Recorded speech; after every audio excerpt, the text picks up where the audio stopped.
हाँ जी, good morning. कैसे हैं आप सभी? और लास्ट टाइम हम क्या पढ़ रहे थे, जल्दी से बता दो। क्या कर रहे थे आप सभी?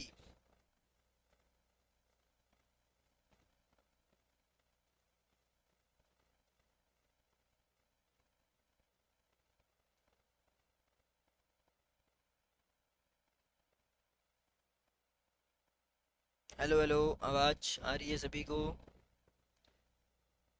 Should be. चलो फिर प्यारे प्यारे बच्चों, हम पढ़ रहे थे डीपीएसपी। इसको शॉर्ट फॉर्म में डीपीएसपी भी बोलते हैं, directive principle of state policy. उसमें कुछ एक बातें रहती हैं और पढ़ के आए हैं आज। तो फिर लास्ट में मैं क्वेश्चन भी करवाऊंगा अगर पढ़ के आए होंगे तो। अगर नहीं पढ़ के आए हैं तो फिर कल संडे है, फिर पढ़ लेना अच्छे से, है ना। इसका आंसर भी कर देना साथ में। Directive principle of state policy, right. संविधान का भाग एक है इंडिया एंड इट्स यूनियन, है ना। स्टेट्स के बारे में, राज्यों के बारे में पार्ट वन में। पार्ट दो में, है ना, 1 से 4 आर्टिकल। पार्ट दो में हम बात करते हैं सिटीजनशिप की, आर्टिकल 5 से 11। पार्ट तीन में आता है फंडामेंटल राइट्स, हमारे मौलिक अधिकार। और फंडामेंटल राइट की अगर बात करें तो आर्टिकल 12 से 35 तक। ठीक है, भाग कौन सा है सर? तीन है। और हमने जो अभी पढ़ा directive principle of state policy, कौन सा पार्ट है सर? चौथे पार्ट में है, भाग नंबर 4 है। और आर्टिकल की बात करें तो कहां से सर? 36 से 51 तक है, फ्रॉम 36 to 51। लेकिन 36 से 51 किन भागों में डिवाइडेड है सर? इसके अंदर तीन भाग हैं। एक तरह से भाग मत बोलिए वरना कंफ्यूज होंगे। जैसे मैंने अभी देखा थंबनेल पे भी पार्ट टू लिखा हुआ है। पार्ट टू इसलिए लिखा है कि आधा पार्ट कल पढ़ लिया, आधा आज, लेकिन वो भी हटाना पड़ेगा वरना आप ही कंफ्यूज होंगे। अच्छा पार्ट टू में है, क्योंकि होता है ना, रिफ्लेक्ट होता है। ना ना ना, पार्ट 4 ही है, ठीक है, वो मैं हटा दूंगा। इसको डे टू कर देंगे हम, कि इसी का directive principle of state policy का डे टू। ठीक है, 36 से 51। लेकिन तीन प्रिंसिपल आपने पढ़ी, that is very very interesting. पहली प्रिंसिपल कौन सी थी सर? सोशलिस्टिक प्रिंसिपल थी, समाजवाद की बात होती है वहां पे। दूसरी प्रिंसिपल कौन थी सर? गांधीयन प्रिंसिपल थी, गांधी जी की बात होती है। और तीसरी कौन थी सर? लिबरल इंटेलेक्चुअल प्रिंसिपल थी, जिसको हम क्या बोलते हैं? उदार बौद्धिक सिद्धांत थे। ये तीन थे। और इन तीनों में सवाल कैसे करेगा एग्जामिनर? पता कैसे करेगा? ये पूछ लेगा कि which of the following is not a Gandhian principle. मैं भी सवाल पूछूंगा, मैं भी बनाऊंगा। Which of the following is not a liberal intellectual principle? Which of the following is not a socialistic principle? ये सवाल तीन में निहित है ना, 36 से 51 तक का। और उसमें से भी कुछ एक बहुत इंपॉर्टेंट है, बहुत ज्यादा। आर्टिकल 44 की बात कर लो, the most important one out of all. क्या सर? यूनिफॉर्म सिविल कोड होना चाहिए। समान नागरिक हैं तो सभी के ऊपर एक समान कानून लगाओ। ठीक है, यूनिफॉर्म सिविल कोड। आर्टिकल 48, है ना, पर्यावरण को भी बचाना है और साथ में गांधी जी का विचार, है ना, स्लॉटरिंग भी नहीं होनी चाहिए। ये तो काफी इंपॉर्टेंट है। इसके अलावा बच्चों को शिक्षा मिलनी चाहिए। तो थोड़ा सा कुछ एक चीजें हैं और वन वन लाइनर, है ना, वो आपने पढ़े हुए हैं, वो हम आएंगे उन सभी चीजों पे, है ना। 36 में क्या था, 37 में। और एक और बात, क्या आप समझे directive principle of state policy प्यारे बच्चों क्या है? कि जो केंद्र सरकार है वो किसी भी राज्य सरकार को फोर्स नहीं कर सकती है कि आप इन चीजों को हमेशा लाइए ही करिए, लागू करिए। लेकिन नैतिकता के आधार पे लागू करना ही पड़ेगा राज्य सरकार को। यदि ये जो आपके पैमाने हैं इन पे राज्य सरकार नहीं करेगी तो डॉक्टर भीमराव अंबेडकर ने भी कहा कि 5 साल के बाद जनता के बीच में जाना पड़ेगा, जनता इसका हिसाब देगी। तो एक तरह से राज्य सरकार प्रतिबद्ध है। एक भी ऐसी पॉलिसी राज्य सरकार की उठा के देख लो, आप हिमाचल प्रदेश की उठा के देख लो, इस सरकार ने 1 साल में जो काम किया वो इसी के अंडर किया, है ना। आपने देखा होगा कि जो अपंग जैसे बच्चे होते हैं, अपाहिज बच्चे हैं शरीर की वजह से, उनके लिए इस सरकार ने हेल्प की, करनी पड़ी, करनी चाहिए। एजुकेशन की फील्ड में इन्होंने कहा कि ऐसे बच्चे जो ऑर्फन हैं, जिनके माँ बाप नहीं है, वो राज्य सरकार पूरा खर्चा उठाएगी। लिखा हुआ है, directive principle of state policy है। आपको बच्चों के लिए उत्थान करना है। महिलाओं के लिए रिजर्वेशन लेके आई सेंट्रल सरकार अभी हाल ही में, वो किसके अंडर आया? पिछड़े वर्ग को उठाने के लिए। अभी तो आपने पॉलिटी पढ़ी ही कहाँ, अभी तो बहुत सारी चीजें हैं जो पढ़नी है, लेकिन जो आपका अभी तक जितना चल रहा है, अब थोड़ा सा देखो ना, लिंक तो करना ही पड़ेगा। कहाँ से लिंक करेंगे? हमारी सरकार है, शिमला में चली हुई है सुक्खू सरकार, राइट। हमने तो ये देखना है कि वहां पे अच्छा वो ये किया तो क्यों किया, कैसे किया होगा, योजनाएं लाती है कि नहीं लाती है, कोई पिछड़ा वर्ग है उसको उठाना है, उसको समाज का कोई वंचित वर्ग रहा है उसको उठाइए, वो भी यहीं से आएगा। और इंटरेस्टिंग बात क्या है? इंटरेस्टिंग बात यह है कि ये करना ही पड़ता है, यदि ना करें तो सत्ता खतरे में आ जाती है। जैसे कि केरल की बात कर लो, केरल में जैसे होता है ना, बीजेपी गई वहां पे और काफी प्रचार भी किया कि देखिए ये लोग गाय को काटते हैं, सरेआम काटते हैं, आर्टिकल 48 है ना, आया वहां पे हल्का सा। और वहां पे हालांकि केरल में अलग लोग हैं, अलग पार्टी है, अलग सोच विचारधारा है, बट एट दी एंड वही बात है कि संविधान तो देखो फोर्स नहीं कर सकते हैं आप, ठीक है, सोच है, लिखा हुआ है, नैतिकता, नैतिकता के आधार पर राज्य सरकार मान सकती है इन चीजों को और नहीं भी मान सकती है। बहुत सारे ऐसे स्टेट हैं जिन्होंने बैन कर दिया है, देर इज नो स्लॉटरिंग। बहुत सारे ऐसे हैं जो आर्टिकल 44 को मानते हैं, जो केंद्र सरकार बोलती है, लेकिन नहीं भी मानते हैं, तो वो प्रतिबद्ध नहीं है क्योंकि कंपलसरी नहीं है। क्या आपको समझ आया फर्क क्या है? प्यारे बच्चों, फंडामेंटल राइट की अगर बात करें, मौलिक अधिकार आपके अपने हैं, आपको आजादी है, व्यक्ति के लिए है, लेकिन ये वाले जो हैं ये समाज के लिए हैं। ये this is the biggest difference. दोनों को हम एक लाइन बोलते हैं जो बोली थी, soul, soul of the constitution क्या है? अगर सवाल पूछा कौन है, तो आपने बोला है मौलिक अधिकार और आपके राज्य के नीति निर्देशक कर्तव्य, ये दोनों है सोल की अगर बात करें। डॉक्टर भीमराव अम्बेडकर ने इसको क्या बोला था? अगर मैं आपको बताऊं, नोबल फीचर बोला था। कॉपी में लिखिए जरा, डॉक्टर भीमराव अम्बेडकर ने क्या बोला इसको, कि ये एक नोबल फीचर है, एक नोबल फीचर है। इवन एक व्यक्ति आए आपके जिनका नाम था ग्रेनेविल ऑस्टिन, ऑस्टिन ने इनको क्या कह दिया, ऑस्टिन भैया ने इनको क्या बोला? जैसे ऑस्टिन नाम याद करना मुश्किल नहीं है क्योंकि हमें पता है K2 है हमारे पास, गॉडविन ऑस्टिन का नाम है, भारत का सबसे ऊंचा पर्वत। इन्होंने इसको क्या कहा था? इन्होंने इसको कहा प्यारे बच्चों, संविधान की मूल आत्मा, आत्मा, मूल आत्मा, ठीक है, ये नाम इन्होंने इसको दिया। दो चार वर्ड वन लाइनर के लिए इंपॉर्टेंट हो जाते हैं। ये है directive principle of state policy की कहानी। क्या सभी को समझ आया? नो डाउट 36 37 38 सारे आपके लिए, जितने क्वेश्चन करेंगे उतना ज्यादा दिमाग में बैठेगा, नो डाउट यहाँ पे तो बैठेगा। और आज हमने क्या पढ़ना है, इस बात पे भी जरा चर्चा करते हैं। आज हमने क्या करना है, और फिर मैं क्वेश्चन बनाऊंगा, क्वेश्चन पूछूंगा आपसे लास्ट में, ताकि आपको हेल्प हो, ताकि तभी तो आपको पता चलेगा कि हाँ सर अब थोड़ा और समझ आया। आज हम बात करेंगे प्यारे बच्चों, ये तो मूल मूल नीति निदेशक तत्व तो आपने देख लिए, लेकिन उसके बाद हमने नए नीति निदेशक तत्व भी ऐड किए हैं। अब आप सभी को पता है अगर नए ऐड करने हैं then we have to go with the system amendment, amendment act, संशोधन ही कर सकते हैं। और जल्दी से एक सवाल आंसर करिए जरा, संशोधन हमने ये व्यवस्था कहाँ से ली, किस देश से ली है? जल्दी से चैट में दिखना चाहिए। अब मैं तब तक बताता हूँ आपको। नए निदेशक तत्वों की अगर मैं बात करूं, सबसे पहले हुआ 42nd अमेंडमेंट एक्ट। कब हुआ? 42वां संविधान संशोधन 1976 में 4 और तत्व जोड़े गए। नीति निदेशक तत्व जितने थे उसमें 4 और ऐड किए। वो कौन से थे? यस यस यस, बहुत बढ़िया, साउथ अफ्रीका होगा, ग्रेट, प्रवीण, आदित्य, किरण, गिन्नी, अभिराना, इशु, कोमल, आदित्य, नेहा, आ जाइए। इनको भी राज्य से अपेक्षा रहती है। जो 4 ऐड किए वो क्या है? वो 4 सुन लीजिए ध्यान से, ये पूछ भी सकते हैं क्योंकि अमेंडमेंट हुआ है, सुधार हुआ है। बच्चों के स्वस्थ विकास के अवसरों को सुरक्षित करना। मैं अभी पूछूंगा लास्ट में, इसको बोल के कह रहा हूं, अभी पूछूंगा मैं, लिखूंगा मैं। बच्चों का स्वस्थ विकास हो, स्वास्थ्य is the biggest problem in India. Yes, dengue हो जाता है, चिकनगुनिया हो जाता है, पुअर फैमिली है, गरीब है, क्या करिएगा? आप देखो प्रोटीन की कमी से, आप मैं करवाया ना साइंस में, प्रोटीन की कमी से क्या होता है सर? क्वासिरकोर हो जाता है, मेरेस्मस जैसी डिजीज हो जाती है, डेफिशिएंसी होता है, बोन बाहर आ जाती है, दिख जाती है ना, ऐसे पेट बहुत हो जाता है बच्चों को छोटा छोटा, वो बीमारी होती है। वो ऐसा नहीं है कि एक्सेसिव खाना है तो पेट पड़ा हुआ है ना। तो अब ये सरकार की ड्यूटी है, राज्य सरकार की ड्यूटी है, अगर नहीं करेगी। अब आप एक चीज समझिए, अगर इनमें से सरकार कोई भी एक ना करे, या ठीक है कोई ना करे, विपक्ष का काम क्या है? अपोजिशन का काम है कि इन चीजों को आप सभी जनता के बीच में लेके जाए कि सरकार ने देखो ये किया वो किया। यही होता है। अब जैसे हिमाचल में भी, चलो बाद में बताता हूँ आपको ये स्टोरी क्या हुआ क्या नहीं। आर्टिकल 39 समझ आया, ये है। वरना फिर सरकार लगाई आरोप। देखिए जरा, बच्चे, मान लीजिए अगर बच्चे ऐसे 50 की भी डेथ हो जाए हिमाचल प्रदेश में, आपको लगता नहीं है कि अपोजिशन इस बात को उठाएगी? 50 बच्चे भूखमरी से मरे, राज्य सरकार क्या कर रही थी, कहाँ पे सोई थी?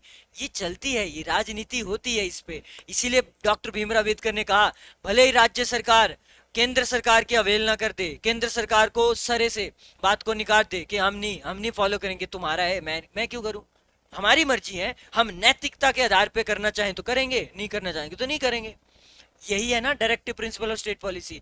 कर सकते हैं लेकिन प्रतिबद्ध है। फिर सरकार 5 साल बाद जनता के बीच जाएगी, पूछेंगे लोग, आप सभी पूछते हैं तुमने क्या किया भाई, क्या किया तुमने, है ना, पूछते हैं ना, राइट। चलो आ जाओ यहाँ पे। दूसरा, गरीबों को मुफ्त कानूनी सहायता देना। यहां ध्यान रखना आर्टिकल कौन सा है, 39। पूछूंगा मैं लास्ट में, कॉपी में लिखना है तो लिख लीजिए। आर्टिकल 39 के बाद गरीबों को मुफ्त कानूनी सहायता, आर्टिकल 39 का पार्ट ए में जोड़ दिया। जो गरीब हैं भाई, अब आप वही बात है कि पैसे हैं नहीं, और गरीब वकीलों की फीस आपको पता है कितनी होती है, तो कानूनी सहायता तो उनको दे ही नहीं सकते हैं। Where is the right to equality, कहाँ पे है आपका समानता का अधिकार? तो ये चीज लिखी कि हाँ ठीक है, इनको ये नैतिकता के आधार पे राज्य सरकार दे दे, नैतिकता के आधार पर राज्य सरकार दे दे गरीबों को मदद। आगे, उद्योगों में participation of the people in industry, उद्योगों को प्रबंधन में श्रमिकों की भागीदारी को सुरक्षित करने के लिए कदम उठाना। यानी कि हमारी जो हिमाचल प्रदेश सरकार है वो कोई ना कोई प्रोजेक्ट लगा दे और उसमें पार्टिसिपेशन हो जाए लोगों की, तभी तो रोजगार के अवसर होंगे, तभी तो 1 लाख 2 लाख जितना बोला था सरकार ने, तभी तो दे पाएंगे आप रोजगार, ऐसे तो नहीं दे पाओगे बबुआ। ठीक है, तो ये भागीदारी को सुरक्षित करने के लिए कदम उठाना, आर्टिकल 43 का ए, पूछूंगा मैं, लिख लो कॉपी में। आर्टिकल 43 का ए है ये, जिसमें बोला गया participation of the labour workers specially in the field of industries वगैरह। तभी रक्षा और पर्यावरण, ध्यान दें, रक्षा और पर्यावरण के लिए कदम उठाना। क्या लिखा है यहाँ पे, रक्षा और पर्यावरण को बेहतर बनाने, ध्यान दीजिएगा, बेहतर बनाने और जंगलों और वन्य जीवन की रक्षा करने हेतु। ये भी आपका कौन सा है, 4 जोड़े गए हैं प्यारे प्यारे बच्चों, 4 जोड़े गए हैं। और ये जो है ये जोड़ा गया है 48 ए में, ये वाला लास्ट वाला, आप यहाँ लिखा होगा, मैंने कहीं नहीं लिखा है, कोई बात नहीं, 48 का ए है। 48 अलग है, गांधीयन प्रिंसिपल है ना, स्लॉटरिंग नहीं होनी चाहिए दुधारू जानवरों की। 48 का ए जोड़ा गया, ठीक है, साथ में एनवायरमेंट को भी बचाइए, पर्यावरण को बचाइए, आसपास इतने जीव जंतु रहते हैं, उनको किल मत करना, उनको बचाना, दैट इज दी ड्यूटी। ये आप सभी, राज्य की ड्यूटी तो है, क्या ये लोगों की नहीं है? आपकी भी तो ड्यूटी है हल्का, हालांकि आपकी अलग है, देयर इज नो डाउट, आपके लिए अलग आएंगे, अभी फंडामेंटल ड्यूटीज आ जाएंगी आपके लिए, इसके जस्ट आगे हम वही पढ़ेंगे। लेकिन ये है तो समाज के लिए तो है, राज्य के लिए तो चलो है कि राज्य सरकार ही करेगी, तब तो जनता तो चलो करेगी ही करेगी। फिर प्यारे बच्चों क्या हुआ, 44वां संशोधन करना पड़ा, इसके अलावा और भी ऐड हुए हैं। 44th अमेंडमेंट एक्ट हुआ 1978 में, और अमेंडमेंट आपको आराम से समझ आ जाएंगे सारे, टेंशन नहीं लेनी है सर, 1 2 सारे आ जाएंगे, अभी आप बीच बीच में सुनते रहिए। जो राज्य से अपेक्षा करता है, उम्मीद रखते हैं ना, एक्सपेक्टेशन होती है सभी की, है ना, ये अमेंडमेंट एक्ट ये उम्मीद रखता है कि आय, ध्यान दीजिएगा, आय, प्रतिष्ठा एवं सुविधाओं के अवसरों में असमानता को राज्य सरकार समाप्त करे। लेकिन ये नहीं हो सकता है, this can't be done, why? अब मुझे बताओ, क्या हिमाचल प्रदेश के सभी लोगों के पास सेम पैसा हो सकता है? हाउ इट्स इवन पॉसिबल, कैसे हो सकता है? गवर्नमेंट सेक्टर में तो सैलरी सेम कर दोगे कि सेम टीचर है, ठीक है, सेम जॉब है, सेम कर दो, है ना, लिखा था ना, सेम काम के लिए सेम ही पैसे मिलने चाहिए, ओके, वो तो कर दोगे।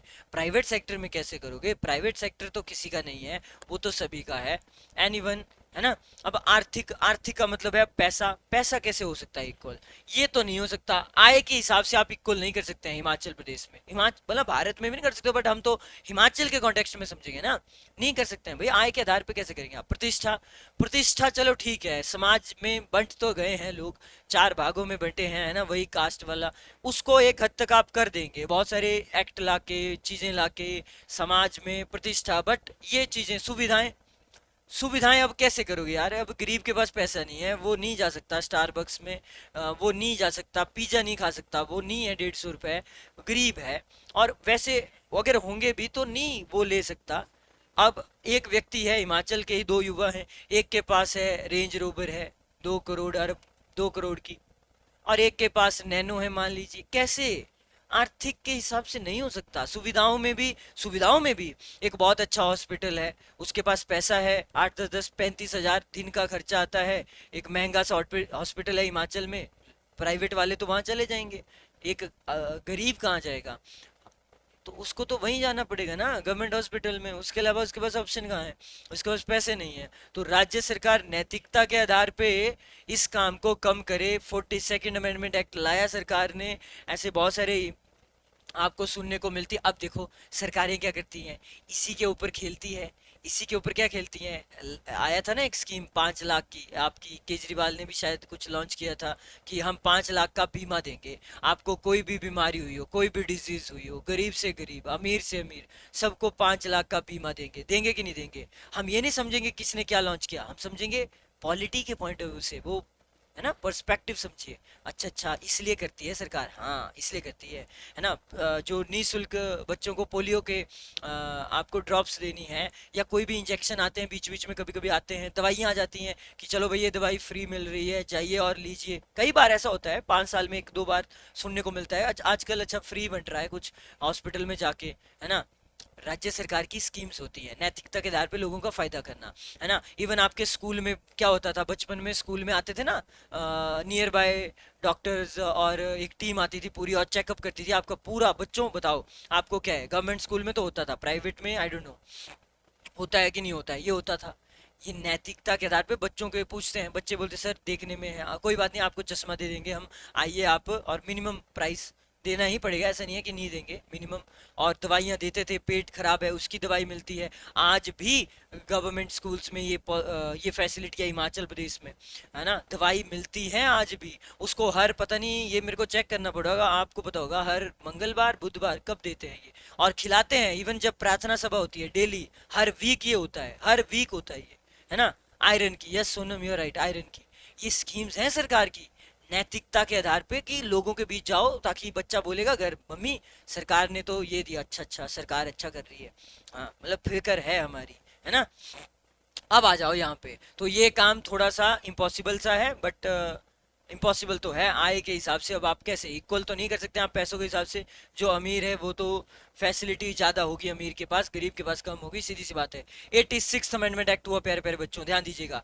46वां संशोधन जब हुआ 2002 में, आर्टिकल 45, ये ध्यान देना है यहाँ पे, आर्टिकल 45 क्या बोला, basic elementary education is the need of the hour and that should become the fundamental right and that's what happened।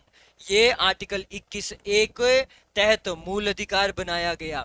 66वां, अच्छा कल आया था ये सवाल यूट्यूब पे, कौन कौन बच्चे आते हैं वहां पे, आते हैं कि नहीं? सर हम पेड में ही आते हैं, हम सर अलग ही हैं, हम चैंपियन हैं, हम फ्री में नहीं आते हैं सर, फ्री में सब आते हैं, हम पेड में आते हैं, है ना। ऐसा तो नहीं है। तो ये सवाल आया था यूट्यूब पे भी। 86th amendment act 2002 article 21A के तहत हमने इसको बनाया गया। फिर प्यारे बच्चों 57वां संशोधन अधिनियम हुआ, उसने क्या कहा देखिएगा, 2011 का हुआ। 97th amendment act article 43B में इसको रखा और कहा सहकारी समितियों से ही संबंधित है। आगे ये वर्ड आएंगे तो आप और अच्छे से समझेंगे इन्हें, ठीक है, क्लियर। इसके बाद है रूबी राणा संशोधन। का मतलब क्या होता है? रूबी अमेंडमेंट होते हैं, सुधार बोलते हैं अमेंडमेंट को। गलती अगर हो गई है संविधान निर्माताओं से, गलती इन द सेंस ये कहिए चाहे कल को इम्प्रूवमेंट करनी है। जैसे देखो समझो इस चीज को, मैं बड़ा फनी सा एग्जांपल देता हूँ। मान लीजिए हमने कोई चीज बनाई और हमने लिख दिया कि यदि चाकू से और गोली से किसी की भी डेथ होती है तो उस इंसान को फांसी की सजा सुनाई जाएगी, ठीक है, ये लिख दिया, लिखित है, संविधान में लिखा हुआ है, ठीक है। कल को क्या हुआ, लोग चालाक थे, लोगों को दिमाग लगाया, अच्छा चाकू से मारेंगे या फिर किसी नुकीली चीज से मारेंगे तो डेथ हो जाएगी, फांसी की सजा है, ठीक है, बुलेट से भी नहीं मार सकते हैं, ठीक है, गला दबा के मार देंगे। यही हुआ, गला दबा के मार दिया, फिर संविधान निर्माताओं को समझ आया कि हमें एक एक वर्ड लिखित करना पड़ेगा वरना कोर्ट में केस पेंडिंग है ना। या तो ऐसे रस्सी से मार देंगे घुटके, या तो कुछ ऐसा अजीबो गरीब जो लिखा ही ना हो। लगाओ दिमाग, लोग दिमाग लगाते हैं, सोचो सोचो सोचो, जल्दी से लकड़ी से मारे, लकड़ी से मार मार के मार देते हैं, लिखा तो है नहीं, लकड़ी से नुकीले पदार्थ लिखा है, हाँ मेटल का इस्तेमाल नहीं करेंगे। समझे कि नहीं समझे? यानी कि हमें सुधार करना पड़ेगा, हमें लिखना पड़ेगा वहां पे किसी भी चीज से, हत्या तो हत्या है, पॉइजन से भी, जहर से भी। अच्छा मैं तो टच में ही नहीं आऊंगा, अब लगाता हूं दिमाग, पॉइजन दे देता हूं। अब ये तरीके हैं ना, पैंतरेबाजी है ये, है कि नहीं है? हाँ सर है। आप तकिया ही रख देंगे, तकिए से दबा देंगे, है डेथ हो रही है, डेथ तो हो रही है ना, दिमाग लोग लग रहे हैं। मान लीजिए आलू टमाटर, सर 2 लाख टमाटर लाऊंगा ट्रक भर भर के, मार मार के टमाटर मार मार के मार दूंगा, लो। फिर समय पता होता है ऐसा ही है, सुप्रीम कोर्ट में ऐसी दलीलें जाती हैं, भैया लिखा तो है नहीं तुमने, मेरे को सजा दो, मैं नहीं कह रहा हूं नहीं दो, बोलेगा जानबूझ के बोलेगा हम, मेरे को दो जज साहब दो, लेकिन जज साहब संविधान को मानते हुए दो। अब संविधान, जज भी बैठ के सोच रहा है साला, ये तो अलग ही नमूना आया है आज। रुक जा बेटा, मैं भी जज हूं, तेरी बैंड मैं बजाता हूं ऐसी की तैसी। समझे कि नहीं समझे? है ना। ये है कहानी। अमेंडमेंट का मतलब यही होता है, सुधार करना की जरूरत है। अब कल को अगर जरूरत, जैसे आज सरकार को फील हुआ, जैसे अभी हाल ही में ना बीजेपी ने क्या किया, महिलाओं को आरक्षण दिया, सरकार को लगा कि महिलाओं को भी आरक्षण की जरूरत है तो दिया, सिंपल सी बात है। हमारे हिमाचल प्रदेश में लड़कियों को मिला कि नहीं मिला? आपके इसमें पुलिस कांस्टेबल में 30% दिया कि नहीं दिया? हाँ सर दिया।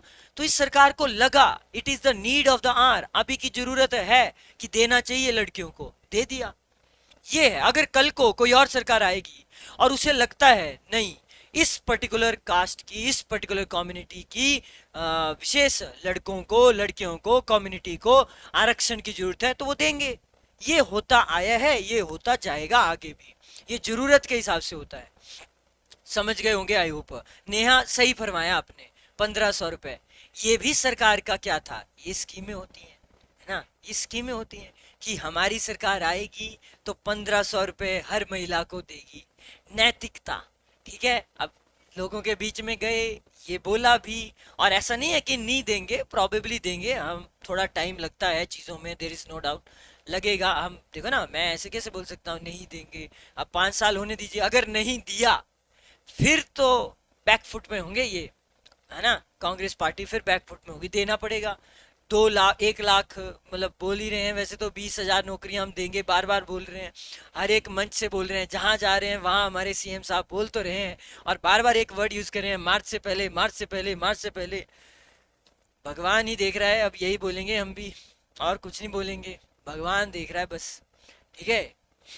एज सच कुछ नहीं बोलिए, एज सच। ठीक है, तो ये भी क्या होता है, ये होते हैं, ये राज्य के नीति निदेशक कर्तव्य है ना, कर्तव्य था, महिलाओं को उठाइए, बच्चों को उठाइए, तो बोला हम 1500 रुपए देंगे, बोला हम युवाओं को रोजगार देंगे, हम 5 लाख का रोजगार देंगे 5 साल में, और कम से कम 1 लाख रोजगार 1 साल में देंगे। उसमें से रोजगार का मतलब गवर्नमेंट प्राइवेट दोनों आ जाता है, और जॉब्स का मतलब होता है नॉर्मल गवर्नमेंट जॉब्स। तो 20, 25, 30 हजार बोला था, 20,000 पे हैं, 20,000 बोल के अब पता नहीं कब, जैसे सरकार ने काफी दुखी कर दिया है इस सरकार ने। तो ये है कहाँ, आप पॉलिटी के पॉइंट ऑफ व्यू से समझिए, बाकी आपको राजनीति नहीं करनी है यहाँ पे। ठीक है, चलिए आगे आ जाओ यहाँ पे। Done done. अभी तक आजादी के बाद प्यारे बच्चों 6 नए नीति निदेशक तत्व जोड़े गए हैं, और एक सवाल जो पूछते हैं क्योंकि बच्चे मिस कर जाते हैं, और एक 66वां विषय वस्तु में बदला गया, इसको चेंज किया गया है। 86 वाला जो संशोधन हुआ ना, इसके तहत मूल अधिकार तो बनाया, बट इसकी विषय वस्तु चेंज की गई है, ये अलग है, बाकियों को तो ऐड किया है। क्लियर और नॉट? ये हो गया 97वां संशोधन। अब बात करते हैं, कोई भी सरकार इसको मानने से मना कर ही नहीं सकती है। ये लाइन क्या लिखी है, ये वही वाली बात है, क्योंकि कहीं ना कहीं जनता के प्रति आप उत्तरदायी हैं। You are accountable to the people of Himachal Pradesh, you have to come to the reality. आप हमेशा के लिए अमर नहीं है, 5 साल बाद जनता के बीच जाना होगा, जनता हिसाब मांगेगी। जो आपने मैनिफेस्टो दिखाया था, ये हर एक सरकार के लिए बोला जा रहा है। कोई भी सरकार सत्ता में बैठी है, चाहे जगन मोहन रेड्डी की है, चाहे आपकी ममता बनर्जी की है, चाहे नीतीश कुमार की है, लोगों के बीच जाएंगे, लोग सवाल पूछेंगे। आपने महिलाओं के लिए बोला था, आपने ये बोला है ना, महात्मा गांधी ने बोला नशा नहीं होना चाहिए, तो आपने शराब बैन किया, नहीं किया? ठीक है, किया, कई जगह हुआ है, कई जगह नहीं भी हुआ है, बट इससे सत्ता में परिवर्तन हो जाए ऐसा नहीं होता। आपको भी पता है, एक भारी मुद्दा होना चाहिए जिससे चेंज हो जाए सत्ता। इन छोटे मोटे मुद्दों से थोड़ी परिवर्तन होता है ना, ये आपको पता है। हाँ, कोई गाय और पर्यावरण को बचाना, जंगल या फिर गाय, ये एक सेंटिमेंट हर्ट करता है सभी का, हिंदुओं का, तो ये एक हो सकता है, इसमें चेंज हो सकता है अगर आप एक्शन ना लें अच्छे से, अगर कहीं देखने को मिलते हैं, है ना। इसीलिए गौ रक्षक भी आपको देखने को मिल जाते हैं, ये समझे। विषय वस्तु का मतलब ये हुआ ना, उसका स्ट्रक्चर हिलाया है, उसको चेंज किया है, क्योंकि उसको मौलिक अधिकार बनाया, तो उसी को बनाया, बाकियों को नहीं बनाया है। ठीक है, इसलिए हम उसको अलग से रखते हैं, उसको अलग से, वरना टोटल 7 हो जाएंगे, है ना। निदेशक तत्व सिद्धांतों को गैर न्यायोचित, प्यारे बच्चों ये वर्ड समझना यहाँ पे, इस वर्ड का क्या मतलब है।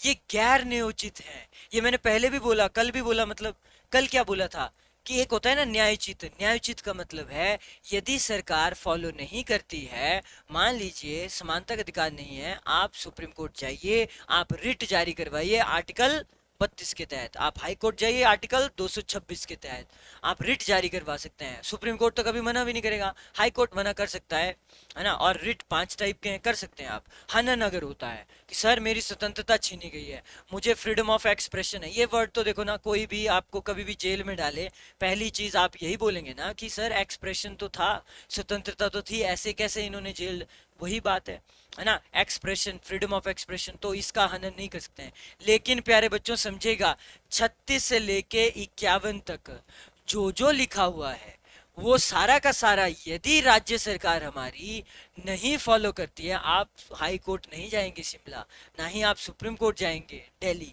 ना नहीं जा सकते हैं, गैर नियोजित है, संविधान में लिखा आप जा ही नहीं सकते हैं। यदि यहाँ की सरकार, अगर मान लीजिए क्या क्या लिखा था, अब वो चीजें सारी क्लियर होनी चाहिए, टिप्स होनी चाहिए। पंचायती राज का गठन, चलो वो हो चुके हैं, बहुत सारी चीजें तो हो चुकी हैं। यूनिफॉर्म सिविल कोड, मान लीजिए सरकार कह रही है हमने नहीं लाना है, मान लीजिए सरकार कह रही है हमारी मर्जी, हम नहीं करेंगे, गरीबों को कानूनी सहायता नहीं देंगे, ठीक है देख लेंगे इलेक्शन में कितने ही हैं तुम गरीब। मान लो कोई भी सरकार ऐसा बोलती है, हाँ ठीक है गाय हत्या हो रही है तो होने दो, हमें क्या फर्क पड़ता है, हाँ ठीक है, नैतिकता लिखा है ना उधर, हमारी इच्छा है, हम करेंगे तो करेंगे, नहीं करेंगे तो नहीं करेंगे, नैतिकता के आधार पे, ठीक है जी। अब लेकिन यही तो काम विपक्ष का है, यहीं पे विपक्ष की ड्यूटी है कि सरकार की जो ये सोच है इस तरह से कि हम नहीं करेंगे, हमारी मर्जी, ये जनता के बीच में लेके जाए और बताए कि ये सरकार ऐसा कर रही है और परिवर्तन होगा, सत्ता वो आएंगे, फिर विपक्ष वो बनेगा, फिर उनकी ड्यूटी है, क्योंकि सत्ता में अब वो पहुंच गए, तो ये चलता रहता है। This is a process, right, polity में प्रोसेस है। समझ आया? समझना बहुत ज्यादा जरूरी है, वरना जो पॉलिटी में वर्ड्स यूज होते हैं वो सच में बहुत हार्ड है। हार्ड क्यों है आपको पता है, वकीलों ने लिखा हुआ है संविधान, तो थोड़ा सा तो लैंग्वेज होगी ही। आइए आगे, एवं विधि रूप से लागू करने की बाध्यता वाला नहीं बनाया because of the following reason. अच्छा, ये हम सभी पूछते हैं, ये सवाल है ना, संविधान ने, आपके मन में भी ये सवाल आया, क्लास को थोड़ा इंटरेक्टिव करते हैं, है ना, सवाल आया कि नहीं आया, पूछते हैं जरा इनसे कि ऐसा क्यों किया आपने, आपने इसको न्यायोचित क्यों नहीं बनाया। मतलब अगर नहीं सरकार फॉलो कर रही है ना, पर्यावरण को नहीं बचा रही है, आप खुद सोचिए, मतलब कूड़ा करकट सब कुछ चला हुआ है, हर एक चीज गंदा हो रहा है हमारा राज्य, तो ये गलत है। हम कोर्ट जा ही नहीं सकती हैं on the basis of this, क्यों नहीं जा सकते हैं, तो ये इन्होंने क्यों, what were the reasons behind this, क्या कारण थे कि सरकार ने इनको, रीजन ये थे प्यारे बच्चों, मैंने 2 रीजन लिखे हुए यहाँ, और भी रीजन है। पहला रीजन, देश के पास पैसा नहीं था, पहली चीज ये है। अच्छा, एक रीजन सबसे बड़ा, मैं एक और बात बता दूं। जैसे आप सोचेंगे आर्टिकल 40, सर गांधी जी ने कहा ग्राम पंचायत का गठन होना चाहिए, है ना, पंचायती राज होना चाहिए, गांधी जी की सोच थी उस वक्त, है ना। लेकिन पैसा था हमारे पास, ये था। संविधान निर्माताओं ने तो, अब गांधी जी तो नहीं देखते थे पैसा, बजट देश का कितना क्या, वो तो कांग्रेस पार्टी ही देखती थी। पैसा नहीं था, सबसे पहली बात तो ये है, ठीक है। सरकार के पास इतना नहीं था। प्रथम लोकसभा चुनाव भी आपको पता है 1951 में जाके हुए हैं, लेट हुए हैं। आजाद हम कब के हो गए थे? 1947 में। उसमें भी टाइम लगा, 48, 49, 50, 3 साल लगे, है ना, लगे लगाए। एक हिस्टोरिकल क्वेश्चन रहेगा हमेशा। बट सवाल तो ये है कि इनको क्यों, क्योंकि फिर पता क्या होता, फिर पैसा लगता बहुत ज्यादा। पंचायती राज व्यवस्था, मतलब मैं one of the following character उठा रहा हूँ, कोई एक करेक्टर उठा रहा हूँ। जैसे मैंने 36 से 51 में एक लाइन उठा दी, कौन सी, 40 वाली, कि ग्राम पंचायत के लिए मैं वो बता रहा हूँ लॉजिक आपको। इसीलिए, और लॉजिक के लिए तो चलो ऐसा सच नहीं है, और लॉजिक कर भी सकते थे, कुछ एक गरीबों की मदद और ये तो कर ही सकते थे, बट हाँ पैसा और लगता फिर उसमें, ये है। और पैसे नहीं थे। दूसरा, देश में विविधता और पिछड़ापन था। यस, ये बात सही है। मतलब संविधान निर्माताओं ने ये सोचा कि आने वाले टाइम में अगर सरकार को लगता है तो कर सकते हैं चेंज, अगर करना होगा चेंज। देखो, ऐसी कोई चीज नहीं है जिसको चेंज नहीं किया जा सकता है संविधान में, ठीक है। जब अमेंडमेंट एक्ट की व्यवस्था है, पता है आपको, आप लोकसभा, आपका नंबर है, आप लोकसभा से पास कराओ, राज्यसभा से पास कराओ, 10, ठीक है, हो गया पास, राष्ट्रपति के साइन ले लो, दैट्स इट। ऐसी कौन सी चीज है जिसको चेंज नहीं कर सकते हैं? ये बोलने वाली बातें हैं, आपको भी पता है। संविधान मतलब कमाल है, अगर पावर हो, सत्ता हो, तो मतलब रातों रात संविधान की ऐसी की तैसी कर दी जाए, की जा सकती है। पाकिस्तान में देख लो जरा, क्या होता है वहां पे। पाकिस्तान में क्या होता है बताओ? पाकिस्तान में आपको क्या देखने को मिल जाता है? सर वहां पे तो तख्ता पलट हो जाता है। हाँ, कैसे होता है? Army, with the help of army तख्ता पलट हो चुका है 4-5 बार। वहां पे थोड़ी है संविधान बोलने के लिए है, हाँ डेमोक्रेटिक कंट्री है। भारत में है संविधान, आर्मी कंट्रोल में है पूरी। आर्मी कभी भी हावी नहीं होगी। अगर हमारी आर्मी हावी हो जाए जिस दिन, उस दिन तो फिर आपको पता है आर्मी रूल होगा, तब तो फिर डेंजरस सिचुएशन है। आगे बढ़े। ये थी प्यारे बच्चों दो रीजन। विविधता में एकता आप सब समझते हैं, है ना। अलग अलग भाषा थी 1947 में, अलग अलग कैसे करेंगे पता नहीं, स्कैम होंगे, कोई चोरी कर लेगा इलेक्शन, क्योंकि देखो ना पैसा तो लगता है, इतने ज्यादा ऑफिसर जाएंगे, उनकी सैलरी वो नियुक्त करना, है ना। और यहीं से सवाल देखो, इसको सोचना जरा, कब बना इलेक्शन कमीशन ऑफ इंडिया, कब बना सुप्रीम कोर्ट, कब बना, कब बन, ये सवाल इंपॉर्टेंट है। 1951 में जाके हुए हैं इलेक्शन, दिस इज इंपॉर्टेंट, ये दिमाग में चलने चाहिए। अगर नहीं चल रहे हैं तो चलाओ, जल्दी चलाओ, ठीक है। तो ये थी कहानी, है ना। उसके लिए पैसा लगेगा, उसके लिए आपको पहले कि कौन सा तरीका, कौन सा फॉलो करना है। ईवीएम तो नहीं था उस वक्त, वीवीपैट ही था, है ना। और कैसे करते, क्या करते, ये चीजें थी, ठीक है। पैसा तो लगना था, इनमें पैसा नहीं था, ये सबसे बड़ा रीजन था। और अब बात करते हैं कुछ एक निम्न भूमिकाएं। भले ही सत्ता परिवर्तन हो जाए, ये सभी सरकारों पे लागू होंगे, ये बात सही है। ये कुछ एक विशेषताएं हैं हमारे नीति निदेशक सिद्धांत की। अब मान लीजिए कांग्रेस असफल हुई, मान लो कांग्रेस हिमाचल में असफल होती है आने वाले टाइम में, और बीजेपी उसका पूरा फायदा उठाती है, और कल को बीजेपी सत्ता में आती है, तो बीजेपी वाले क्या, उनके लिए फॉलो नहीं होगा? उनके लिए भी तो होगा। आपके लिए भी तो सेम कहानी है। आप क्या करेंगे अब महिलाओं के लिए, बच्चों के लिए, रोजगार, क्या, है ना, सभी के लिए होता है ये। नैतिकता के आधार पे आपने बताओ हिमाचल प्रदेश में कहाँ जैसे किसी की मदद की हो? नैतिकता के आधार पे कहीं की, कोई कैंसर का पेशेंट आया उसकी की हो आपने? बताओ ना, ये बताना पड़ेगा सरकार को। ये सभी के ऊपर फॉलो होता है, चाहे बीजेपी हो, चाहे कांग्रेस हो, चाहे कोई अदर पार्टी हो, चाहे समाजवादी पार्टी है, चाहे बीएसपी है, चाहे जेडीएस है, चाहे आपकी साउथ की कोई जयललिता की पार्टी एआईडीएमके है, डीएमके है, कोई भी है, टीसीआर, ऐसा वैसा, राइट, सारी पार्टियां, सभी के लिए है ये। नेक्स्ट, ये नागरिकों के मूल अधिकारों के पूरक होते हैं।